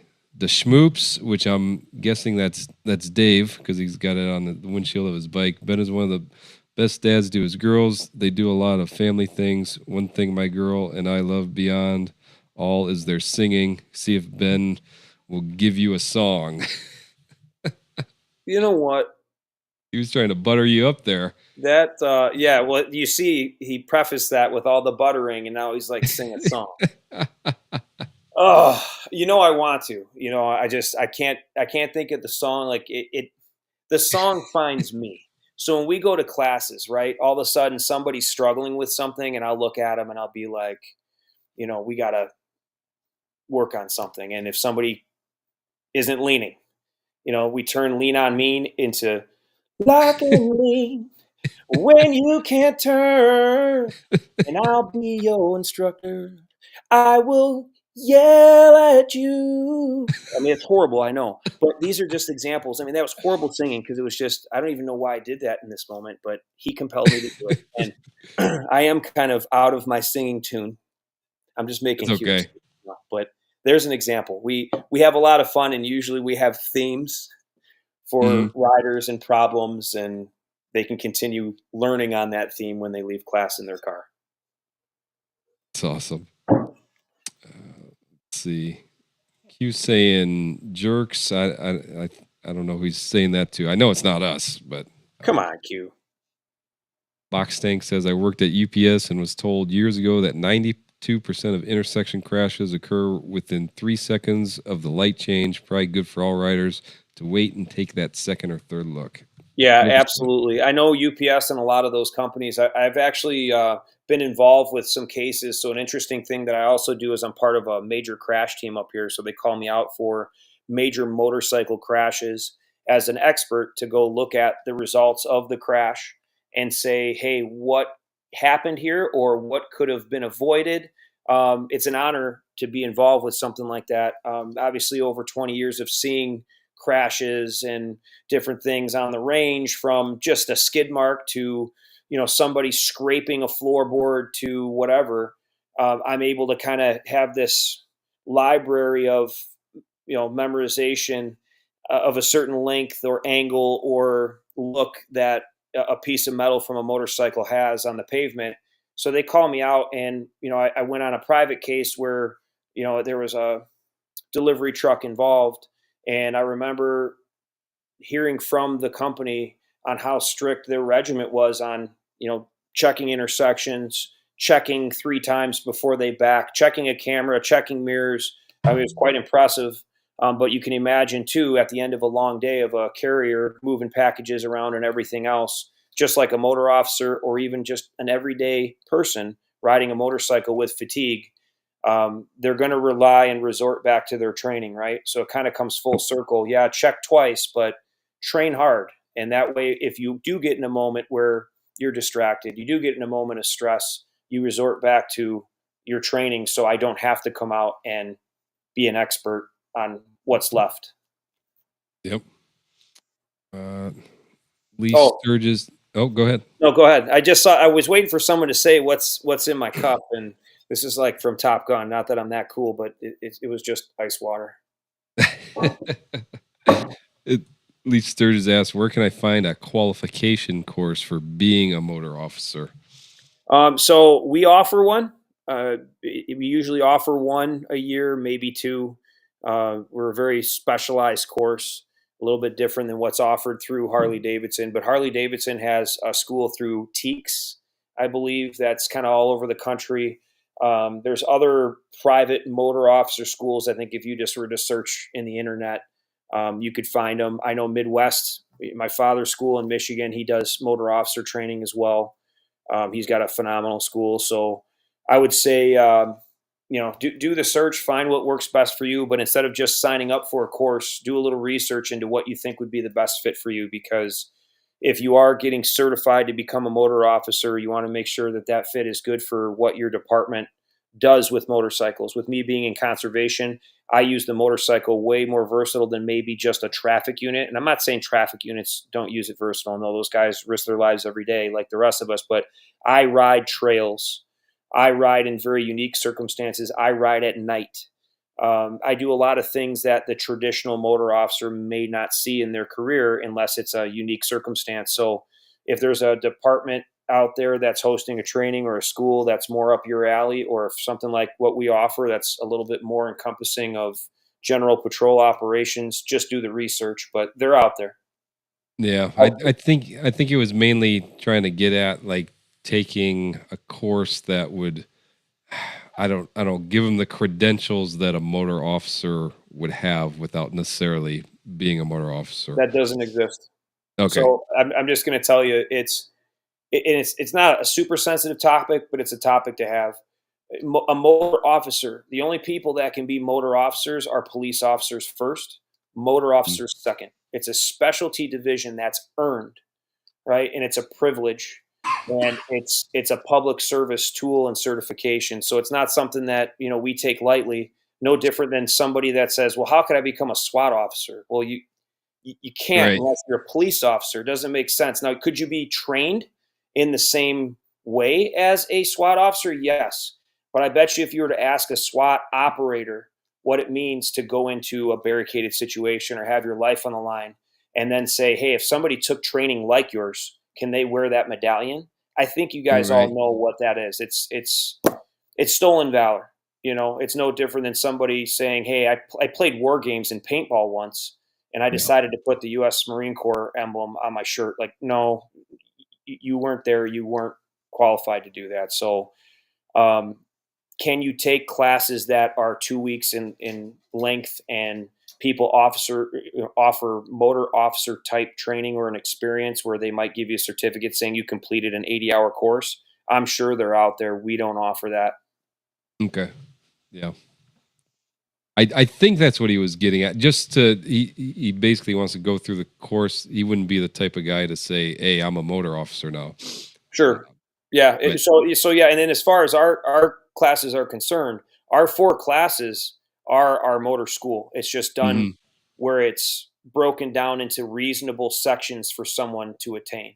But yeah, I wanted to clarify that as far as that certification to actually be a motor, that's something that we hold really close to our heart Yeah. because the amount of sacrifice that goes beyond the motorcycle. Right. Yeah. I'm seeing people comment commercials. If you guys have commercials, I apologize. If you have YouTube Premium, it doesn't happen. So I apologize. Let's see. Oh, my wife said American Idol. That's awesome. Thank you. See if I got any more. Lee Sturgis says I'm looking for the cone patterns for the course. So the follow up his question, he was looking for the patterns that they do. Yeah, so each school is unique to itself, and as far as the patterns, we would never just release patterns to students that we haven't trained, because the whole objective is our patterns are designed around our techniques.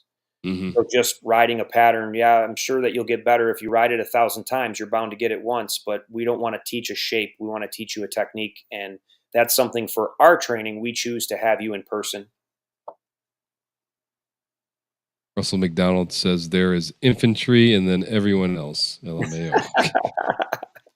That's awesome. Yeah, and I'm sure I was waiting for some Marines to chime in and stuff, and other motors, but they understand what I mean by that rite of passage of being a police officer first, and then earning the right to have that specialty assignment. No, it 100% makes sense, man. I get it. Jimmy the Bull asked how many grads in 301.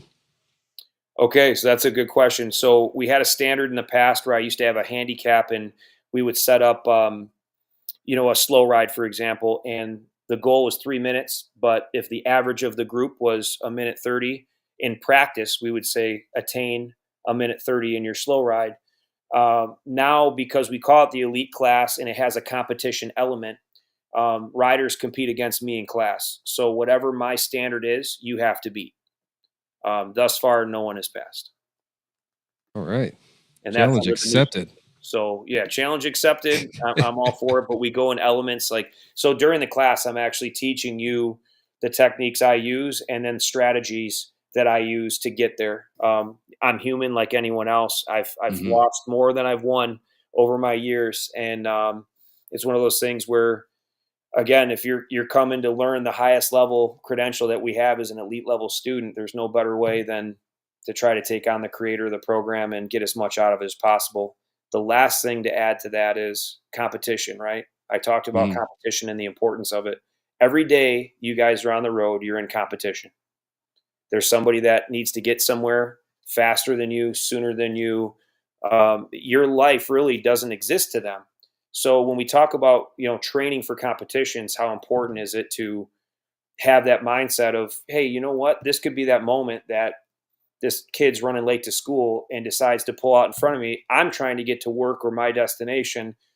Our paths collide. My training under duress and in this environment has now afforded me the opportunity to stay alive another day. So, competitions, if they're treated correctly, if they're treated with the integrity that motor officers intended and instructors intended when it was created, they serve a purpose, and that's what our 301 class is all about.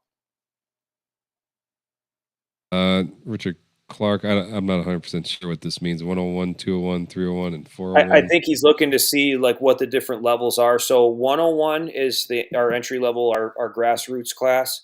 102 is the next step up where we start introducing road speed and timed exercises. 201 is where we intensify those, add a precision element, tighten things up, add speeds that are a lot higher. 301 is where you're competing with and against me over 3 days. And then we're incorporating everything from 101 through 201 and 301. The 401 class is my 80-hour police class. So the only people that are allowed to take the 401 class are certified police officers that are using it to get certified for their police department to go on patrol. Now, people will ask, what's the difference? The difference is all the skills training is exactly the same. If you guys go through my 101 to 301, I'm giving you all the intensive training and then some, because you get a few extra days than motor officers, but you're not getting the tactical side of it. That really, that's not my business to teach the civilian population. I'm sure that I know some guys that, do some firearms training, and there's some really bad dudes out there that are really cool that I'm sure could offer a class like that. That ain't me.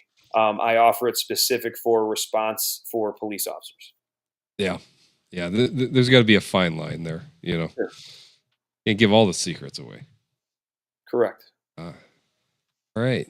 Well, it looks like the live chat's slowing down a little bit here. Ben, I mean, we've been going for 2 hours and 14 minutes. Wow. One of the I'm sorry. No, it's fine, man. It's great conversation. As I told you before, I'm not going to stop the conversation if it's flowing good, and it was flowing, man. All right, one last question that just came in. Box Stang 40 says, for Ben, Joe, Riding and Wrenching, and Robert at Be the Boss, you're all doing great work bringing education to all levels of riders. Appreciate Thank you. that. I guess that wasn't a question then, but No, that we you know what, appreciate that that. was awesome because listen, we're all passionate about it. This has been my life's work since I've been a kid, and I'm going to continue doing it until the day I die. So I get those same vibes from you guys. I appreciate what you do, Joe. I appreciate what Q does. All the influencers, the instructors that are giving it, they're all out there trying to make people safer. It's a beautiful thing. I can't say it enough. That's my line today. It's a beautiful thing. Yeah, I'm the lowest level of all these guys combined, but I'm only teaching the stuff that I am 100% proficient at. I'm not jumping my boundaries. That's why I'm trying to take all these courses, man, because you got to know what you're teaching. If you don't, then nobody's going to take you serious. Well, not only know it, but you got to believe in it. Yes, 100%. Yep. All right. So Belleville Biker popped in. Sorry, brother. We're getting ready to end here. Eric Bernstein says, great job, Ben. Thanks, Eric. Lee Sturgis, thank you, men. Great wisdom. Thank you. Donald Huckstep, great job, guys. All right. Thanks, Donnie. So before you go, Ben, I'll give you the floor to where people can find you, all your social media and whatnot. Okay. So where exactly can we find you? So the easiest way is to go to our website, which you have right there. That was perfect timing. You read my mind. So lockandlean.com. I'm doing some updates to it. I manage the website for the most part. So I'm not the most tech savvy dude. Hopefully I can improve that a little bit. Also, my email address is lockandlean@gmail.com. And then you guys can also at lockandlean.com find a phone number for me. You guys can do a direct message through lockandlean.com. You guys can go on Facebook under the Lock and Lean page and send me a direct message. Usually I see them. I got some help with other instructors that are seeing messages if I'm at work or whatever the case may be. But if people have questions and they want to talk to me directly, I mean, the phone call is a great way. Email, if I'm super busy, I can usually, even if things are chaotic, respond to an email in detail and kind of work things out if people are trying to figure out which class, where, or any questions on motorcycle setup or whatever they need.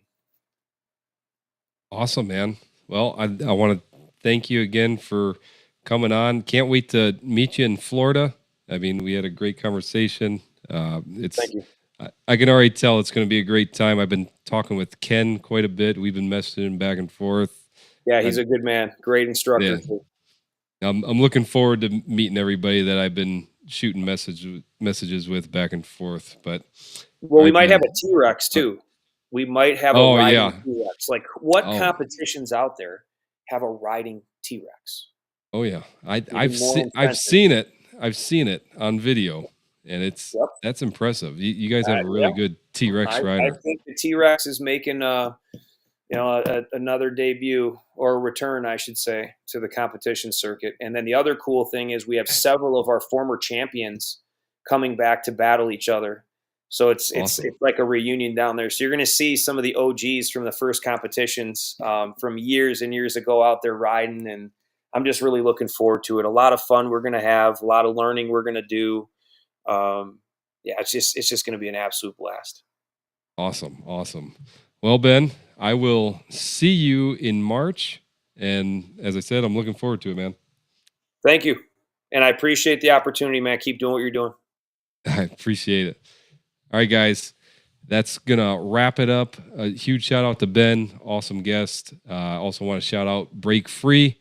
If you like what you saw, go and get you one. Use my promo code JOGO10 for $10 off. And if you guys are watching this on the replay, I'll put another playlist right here of all my past live streams. And as always, thank you for watching and tuning in. And until next time, this is Jogo with Jogo Motorcycle Adventures. And until next time, ride on.